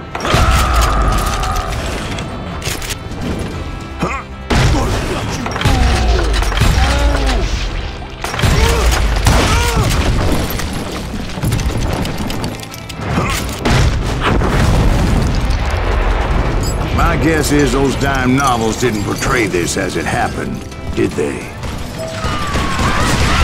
Only a few stragglers were left. I had to cut them down pronto if I was going to stay on old Bob's trail.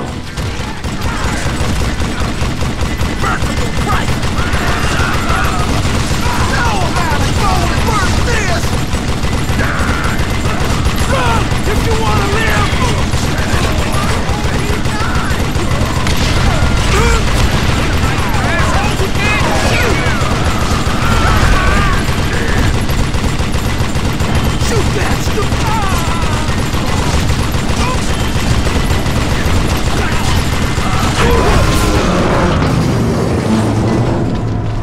Once I silenced all those guns, I went searching for my nemesis, determined to finally have my justice. But the only survivor who welcomed me was George Flat-Nose Curry. Who was he? The fastest gun in the gang. Right after Sundance, I mean. And Kid Curry, and maybe Elsie Lay. Though some folks might dispute that.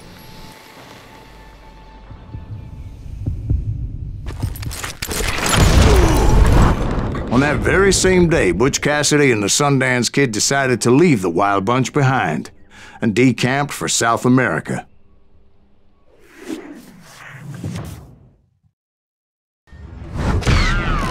They ended up living down there for many years, but I'm sure you already know all about that.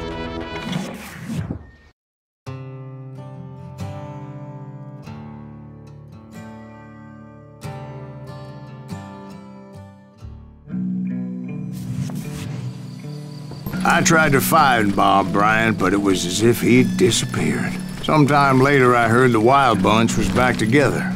Kid Curry escaped from jail, and now he was running the whole shebang. So I took to their trail, as I was still in pursuit of my brother's killer and hoped that he was back with him. That Kid Curry's kinda crazy, ain't he? Don't let him hear you saying that. Anyways, I tracked those boys to a camp right outside Parachute, Colorado. Being outnumbered, I didn't bother with a warning shot. I just started taking those bastards down. Old Bob wasn't among them, and neither was Kid Curry.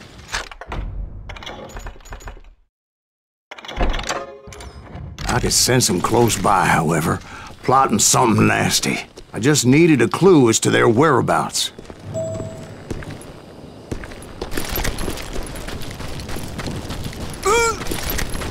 And I found one. A map with their bold plan clearly marked. This time they were fixing to blow up a train trestle. Property of the Union Pacific.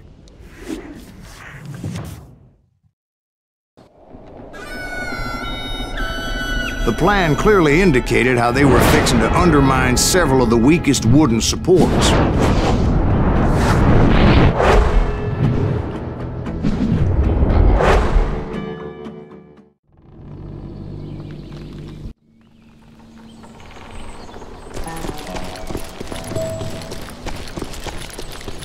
Kid Curry was considered the wildest of the Wild Bunch. It was said that he fathered 85 bastard children, though some say it was only 5. Kid Curry had bragged to a whore how he was gonna rob a train heading to the U.S. Mint in Denver. And that whore, Fat Sally, she told me. The bridge was rigged with dynamite, so I decided I'd best be careful confronting those bastards. A moment later, I saw a ladder that somehow had escaped my attention. Thought you'd blow us up now.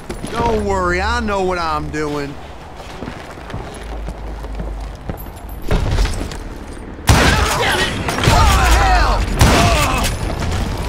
But the Wild Bunch did not take kindly to my presence and attempted to blow my head off. It appeared the kid had found a number of new recruits to bolster their ranks. What happened next? Well, having removed the first bundle of dynamite, I decided I might as well remove the other one. Once that was done, I figured I'd find my way from there.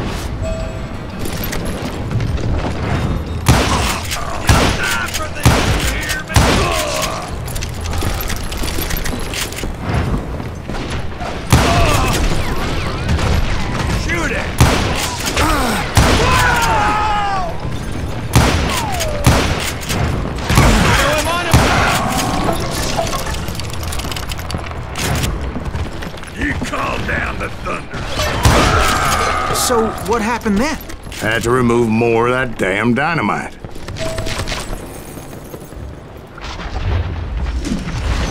It must have been terrifying trying to make your way across.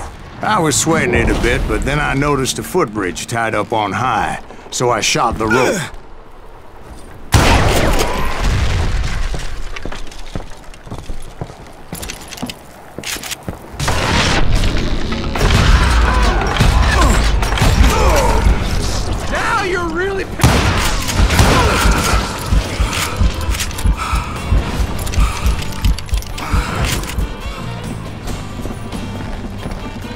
So that was all the dynamite? Funny you should mention that, darling. As actually, there was a fourth charge impeding my progress. Hell's a-coming. Once I removed it, my path was pretty clear.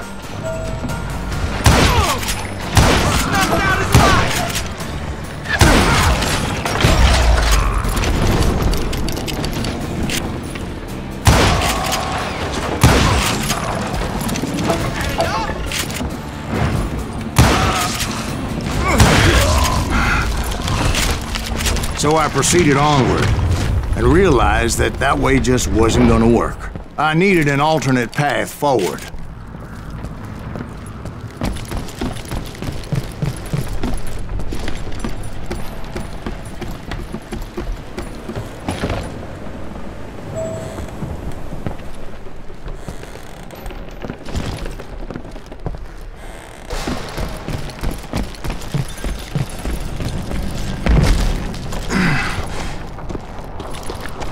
Luckily, I found a cave, and as I made my way back to the bridge, I saw something that concerned me.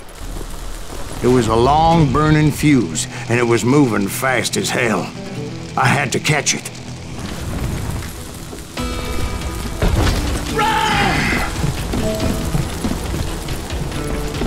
The burning fuse was so damn quick, I had to run like the wind. I almost had it, but no. Thought I was gonna have a coronary when I lost sight of those sparks. My heart was pounding like a sledgehammer.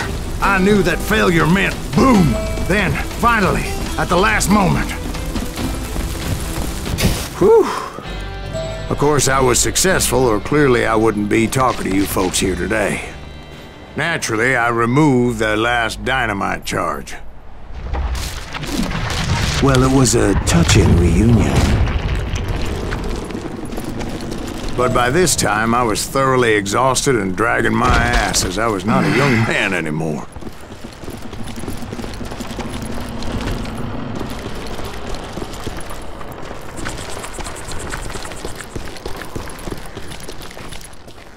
Kill that SOB!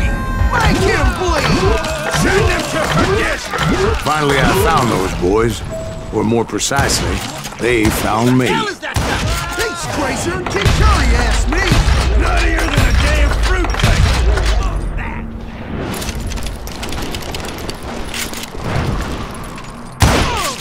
Massacre him! Just when I thought things couldn't get worse, Kid Curry opened up on me with a goddamn Gatling gun.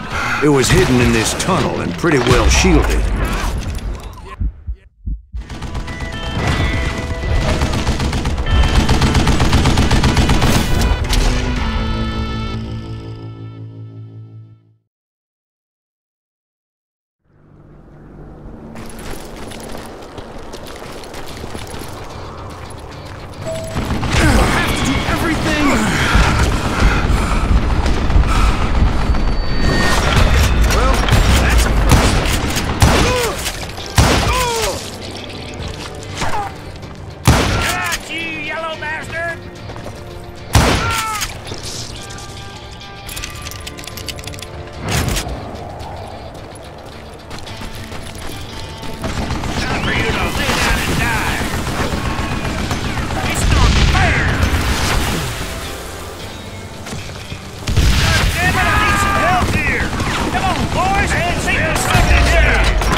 Eventually, I brought that tunnel down. Give me a hand here, goddammit! And that's when I met Kid Curry himself.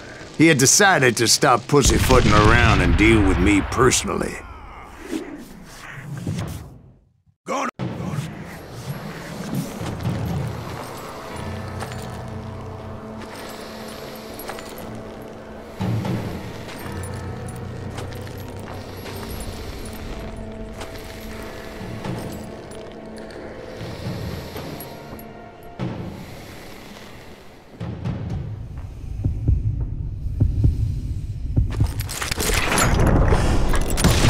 Fast as he was, I was just a bit faster.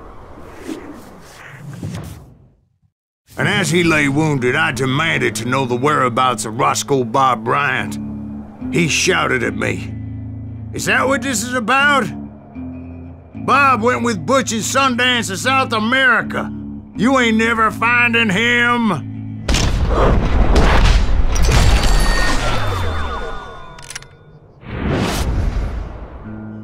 Those were his last words.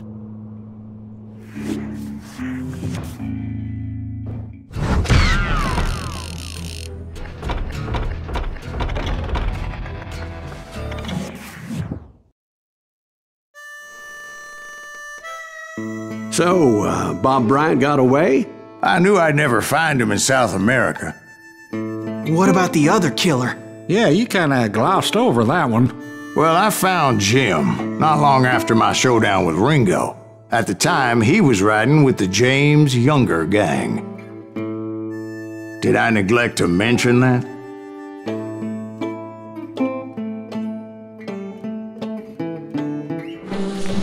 Jesse James? The greatest outlaw who ever lived? Jesse and his kin rode with Quantrill when he raided Lawrence, Kansas, and killed near 200 people, boy. Nothing great about that. And from there, him and his brother went on to rob banks and trains from Kansas to Missouri. Which is why there was such a rich bounty on their heads. 40 grand for both of them, dead or alive. That's one hell of a payday.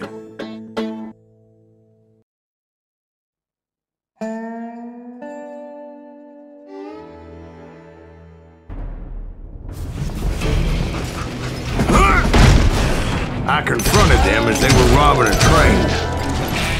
Bullets were flying at me from every which way. But I knew I'd have to fight my way forward if I was gonna find this Jim.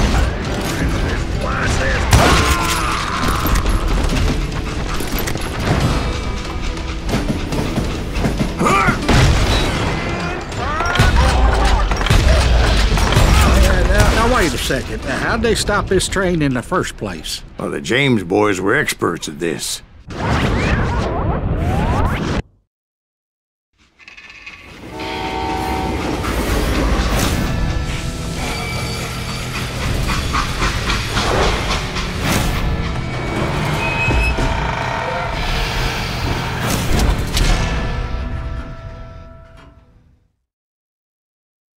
They hopped a freight train, having heard there was a big payroll in the express safe.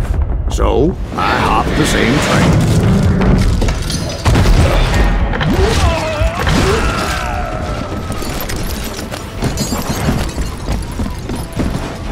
The James Younger gang was decimated after that little fiasco they had in Northfield, Minnesota.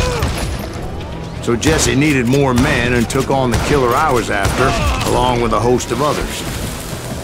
I was hoping to find my man and put a bullet in his head. Climbing around that train, I must have swallowed 100 damn bugs before I reached James that... Younger gang pulled the first train robbery west of the Mississippi. Sounds like you hold them in high regard. Everyone knows they were the most famous outlaw gang ever. And you took them all on by your lonesome. Again. I'm finding this all a little hard to swallow. Well, maybe you need to wash it down with some whiskey. By the way, did I mention that that train was flying down those tracks like a bat out of hell?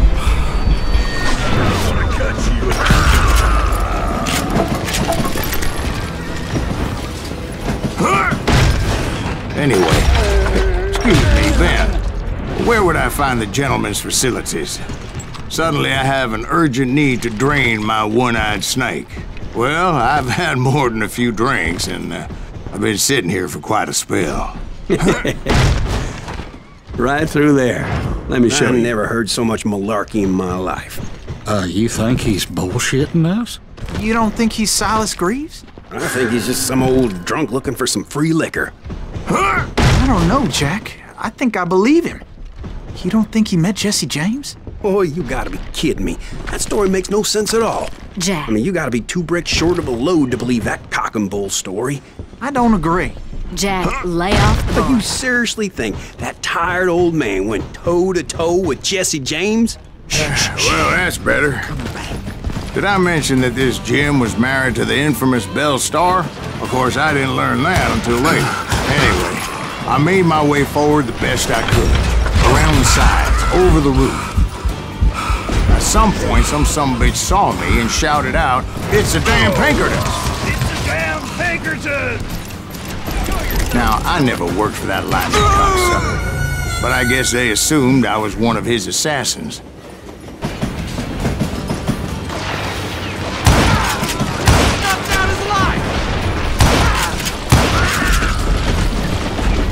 You can't fight gang, gang! Better hide! Those evil bastards firebombed Jesse's mother's house and killed his stepbrother. So it's no wonder each and every asshole on that train wanted me dead. Everybody's always mistaking you for somebody else, aren't they? Why is that, I wonder? Don't rightly know, Jack. I'm just telling you how I remember. I came across a flat car piled high with logs and had to come up with a creative way to make my way forward.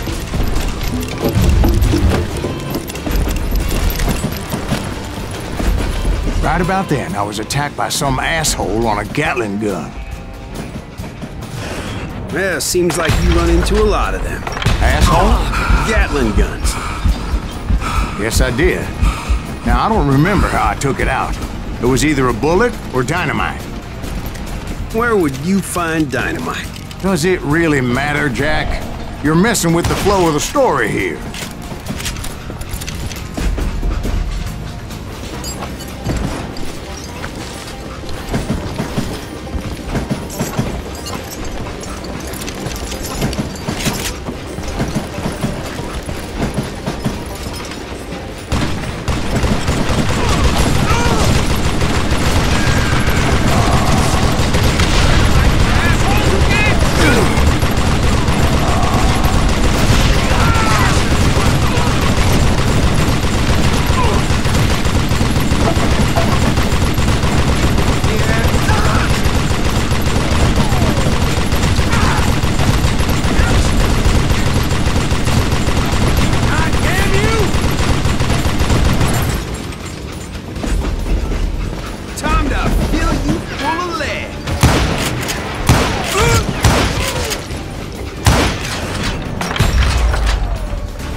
I was looking for Jim and shooting any son of a bitch stupid enough to get in my way. And that included Jesse James himself.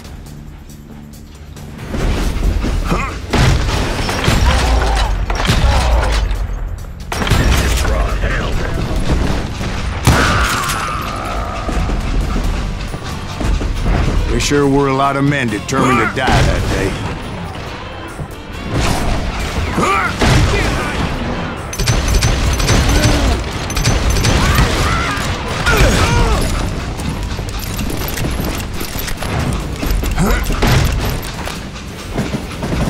It was then that Jesse detached the express car from the rest of the damn train. I could see Jesse waiting for me, fixing to kill me so he could get away with all that money.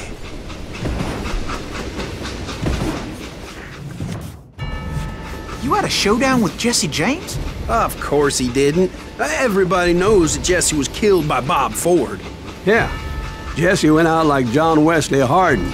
Coward shot him in the back of the head. Guess it doesn't matter how far you run, does it, Ben? Your past always catches up with you.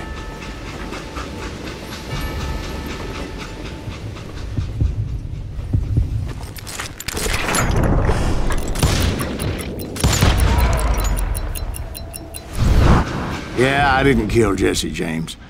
Just wounded him bad enough to convince him to hang up his guns. What about that Jim fella?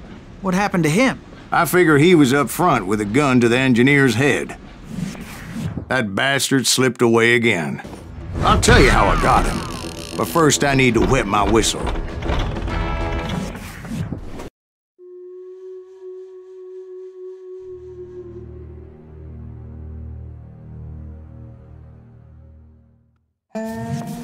After my showdown with Jesse, I continued to track his brother, Frank, and that sumbitch Jim. I followed those bastards into the high mountains as they were going to ground. What mountains would that be? Somewhere in the Ozarks, I believe.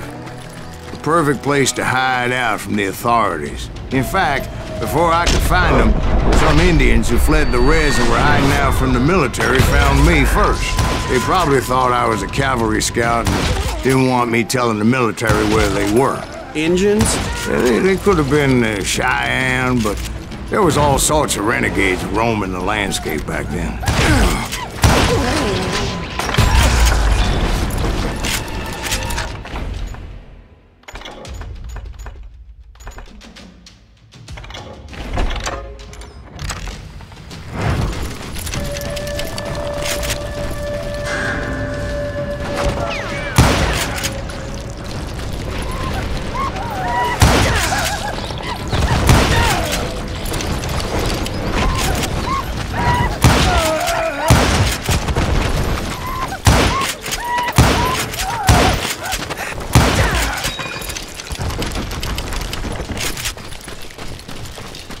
Hey, how about another whiskey, Ben? Nothing better to soothe the troubled soul.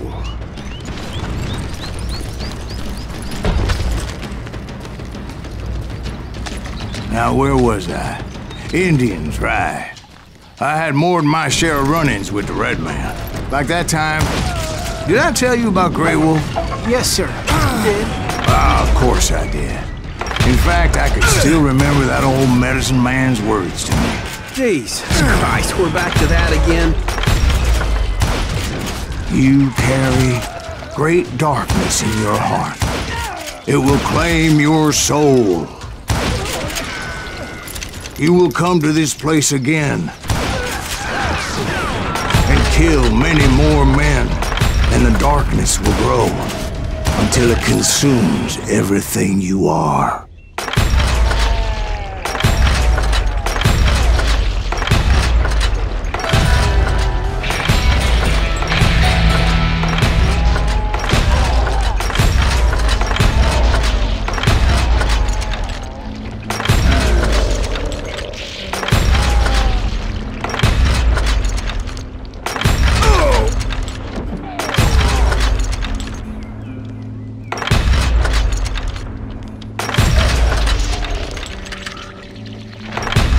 So, did you ever find him?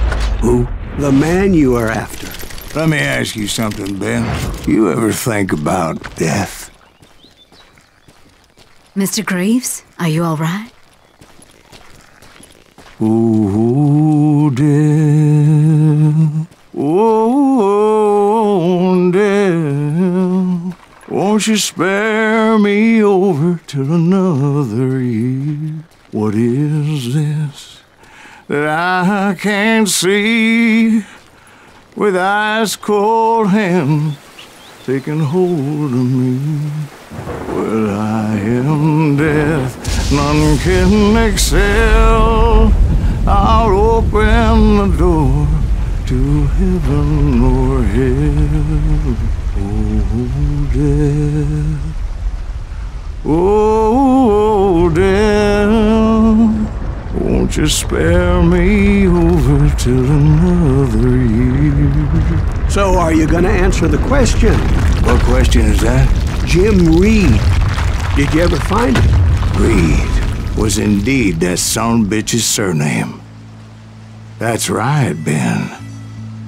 A despicable character. I remember him laughing like a hyena that cold morning they lynched me and my brothers.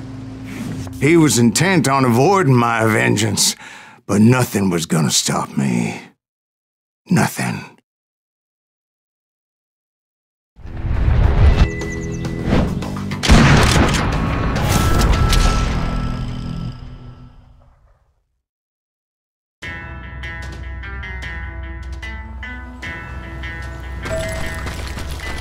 I finally did track those outlaws down.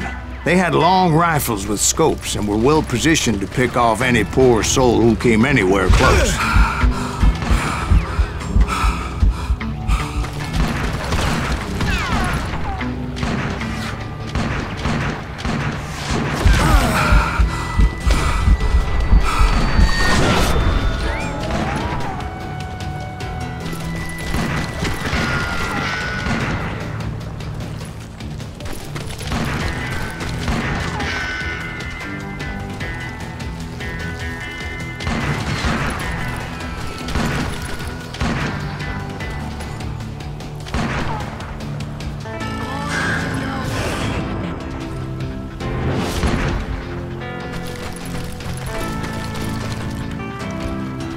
I'm guessing Frank James believed I was responsible for the demise of his brother Jesse.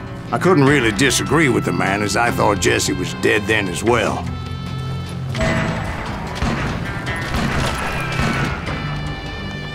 He backed off as I closed in on him, but he was still intent on killing me. And when I closed in on him again, he backed off again, looking for a better angle on me.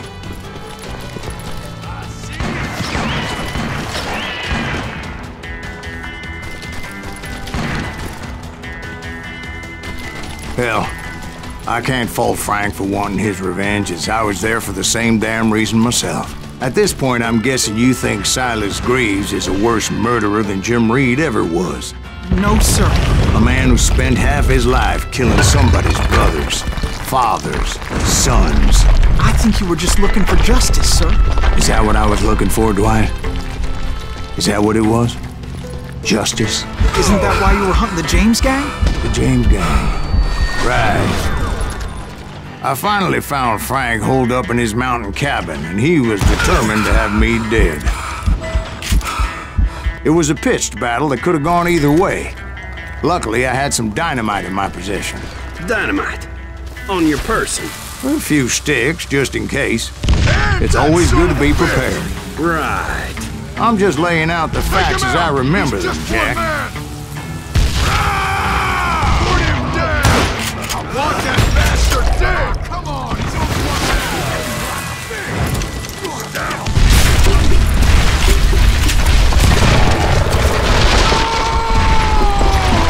And that old shack? Well, it went tumbling right off that cliff. With Frank James still in it? Yes, sir.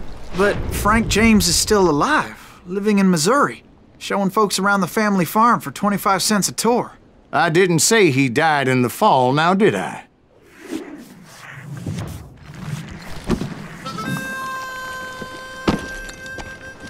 I'm done with this damnable outlaw life! Kill me, don't kill me, do what you will! At this point, I just don't give a shit! I explained to Frank that I had nothing against him personally and that I was looking for someone else. You want Reed? Have at him! I never did like that bastard! I am done here! We parted in peace as Frank pointed out the path to my prey before making his way back down the hill.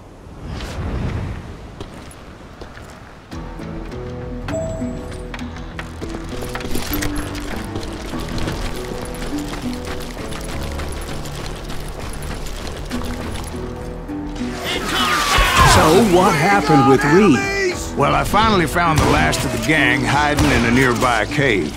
First, I had to dispatch the lookouts, as I was determined not to let that murderer escape my revenge again. But rather than wander in willy-nilly, I decided it would be better to smoke that sumbitch out. "Hey, Reed!" I shouted.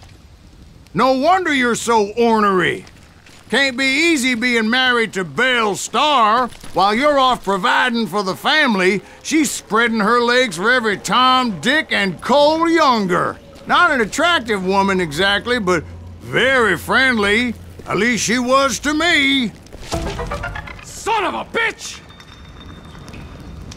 It was then that the last bunch of bandits jumped out of hiding. Why won't this asshole give up? Would someone please kill him?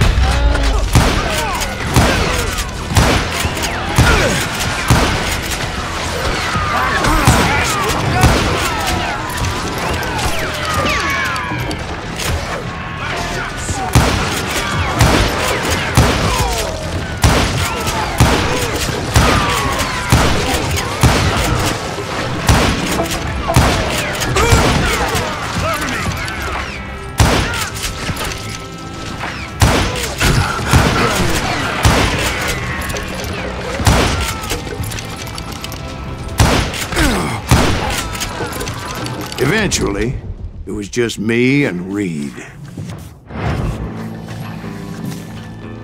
I had waited a long time to face him down, so I could repay him for what he did to my brothers.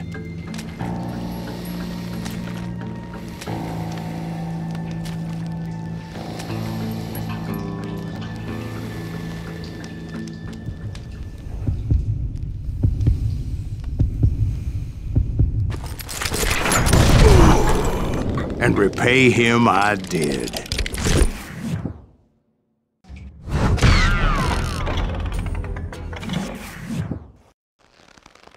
Well, I don't know about you boys, but I'm pretty beat.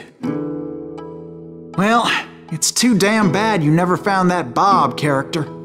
Seems a shame he never had to pay. Well, funny thing about that, I did have one more chance at him.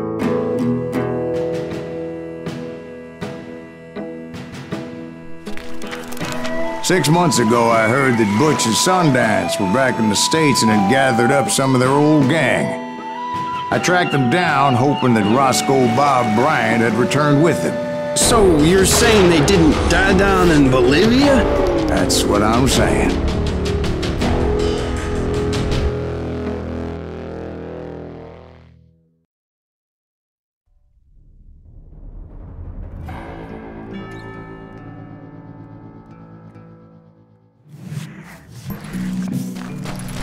"40 years I had waited to get my hands on the last of my brother's killers.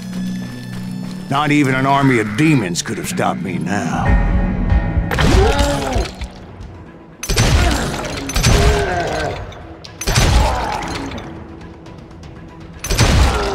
Both Johnny Ringo and Jim Reed fell fairly quickly. But the last one, Roscoe Bob Bryant, that son of a bitch had managed to escape my vengeance time and time again. I couldn't even be certain I'd recognize him after all those years. By now, he had to be close to 70. For all you know, he could have been dead. That thought had indeed crossed my mind, as did others. For instance, did my thirst for vengeance turn me into something worse than the man I was after? By this point in my storied career, I had killed more men than Bob Bryant ever had. You ain't seen the likes of me. Nothing could stop me from taking his life. I'd been after that killer forever, from the time I rode with Billy the Kid.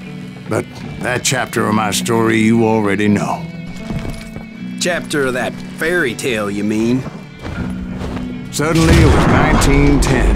There I was, an old man roaming a ghost town dead almost 2 decades. The town was falling apart, just like me.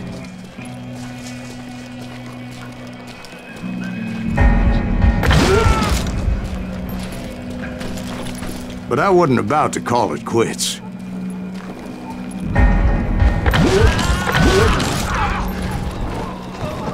Even though the ghosts of my dead brothers were begging me to end what I started so long ago. Mr. Graves, are you all right? Would you like some water? The Wild Bunch knew I was there. They were after a treasure they had hidden before they fled, buried in a grave of a dead amigo. I intended to fill that grave with Bob Bryant's corpse. But like I said, the bandits knew I was on to them. They lured me in and hit me with everything they had.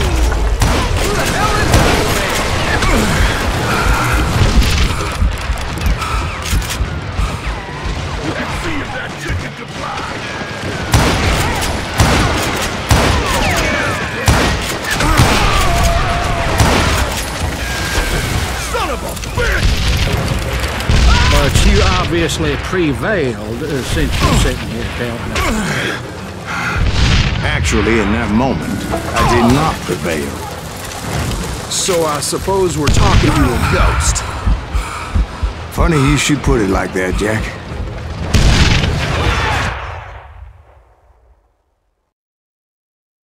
Because when I woke up... From the dead? There was silence all around me.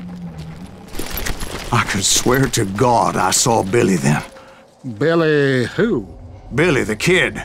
William Bonney. He was shooting at me from a rooftop.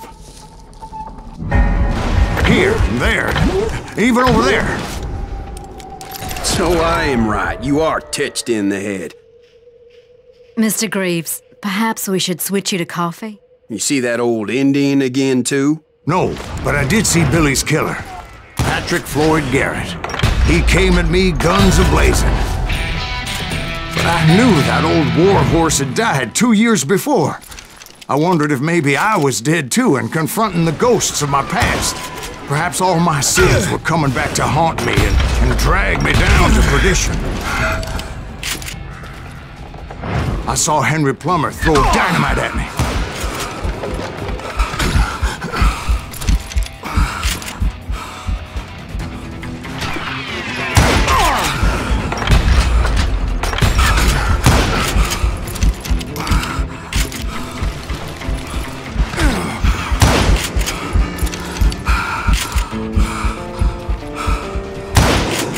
In the gates of the cemetery, I saw John Wesley Hardin, just like I remembered him.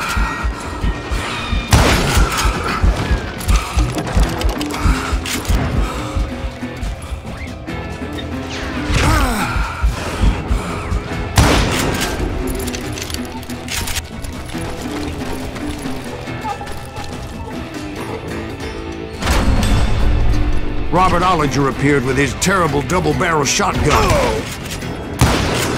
But no ghost army was stopping me. My father-in-law got hit with a fallen branch. He spent the rest of his life talking to dogs.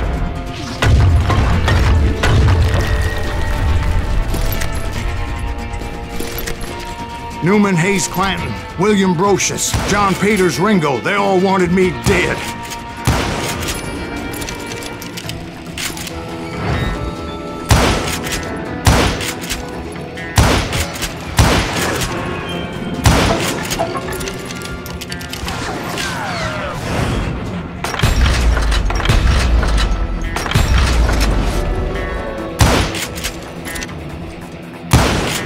The Dalton brothers, Robert and Grattan, guardians of the Garden of the Dead.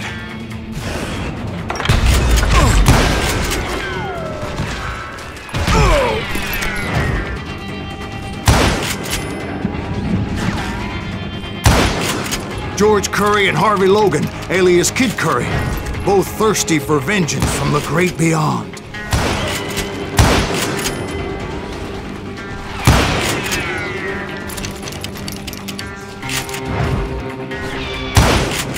Jesse, Woodson, James, and Jim Reed. Each one deader than the next. I thought I would go crazy. Thought?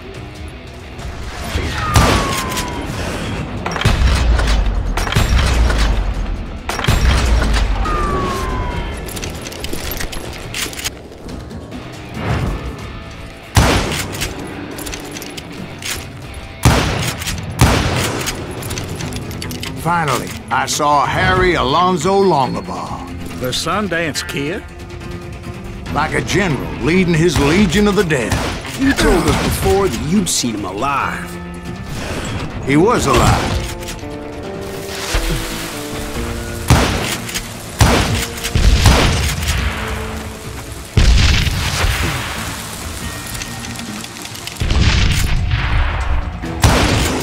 Then I heard a voice call to me from afar. It was Robert Leroy Parker, a.k.a. Butch Cassidy, coming at me from out of the fog.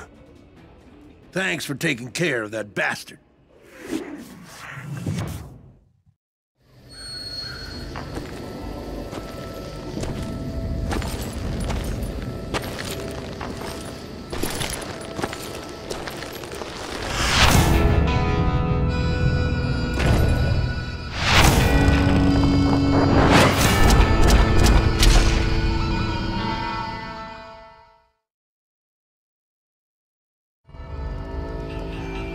But the kid wasn't quite deceased. Not yet. Takes more than one little bullet to kill the likes of me, partner. Those two looked like they hadn't seen each other for quite a while. Clearly, they were no longer amigos. Shit. I was hoping I wouldn't have to kill you. You won't have to, Butch. I'm killing you first. I asked them about Bob Bryant, but they were too busy with their own heated conversation. Let me get this shit straight. You want my money and the love of my life? You frittered it all away, Butch. Eda's mine. So is that damn money. I didn't want to shoot anybody until I had an answer to my question, but those boys didn't give me much of a choice.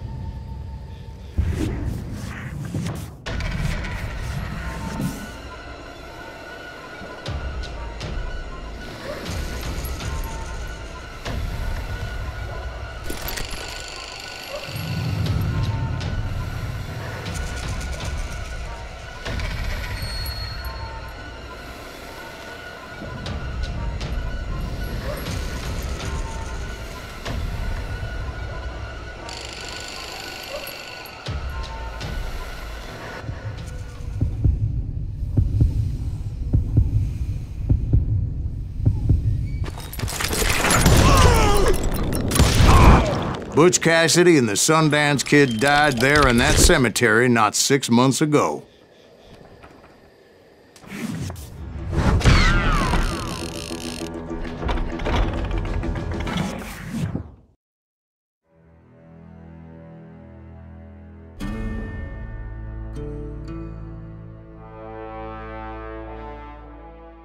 Butch Cassidy and the Sundance Kid were killed by the Bolivian army. Everybody knows that. That's the legend, but it ain't the truth.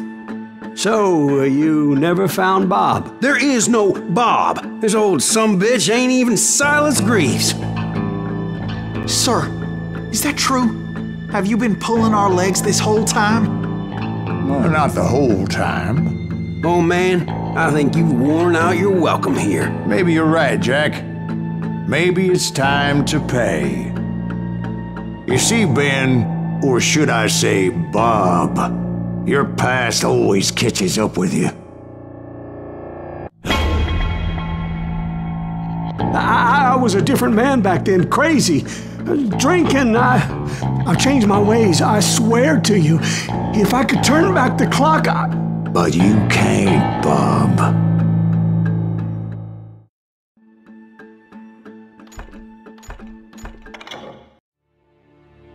Why'd you toy with me like that? Telling those tales, knowing all along. Why not just lay your cards on the table?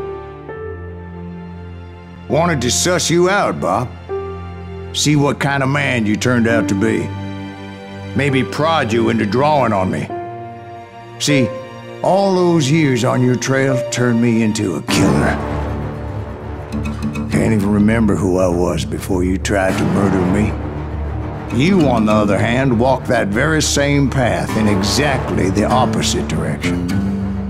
What do you mean by that?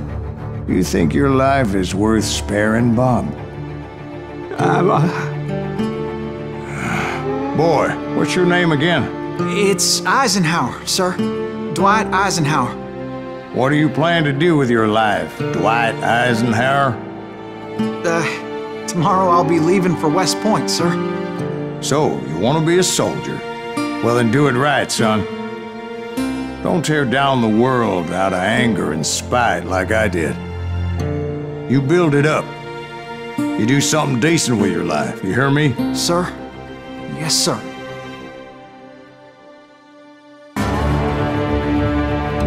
I won't have it said I left you with nothing, Bob.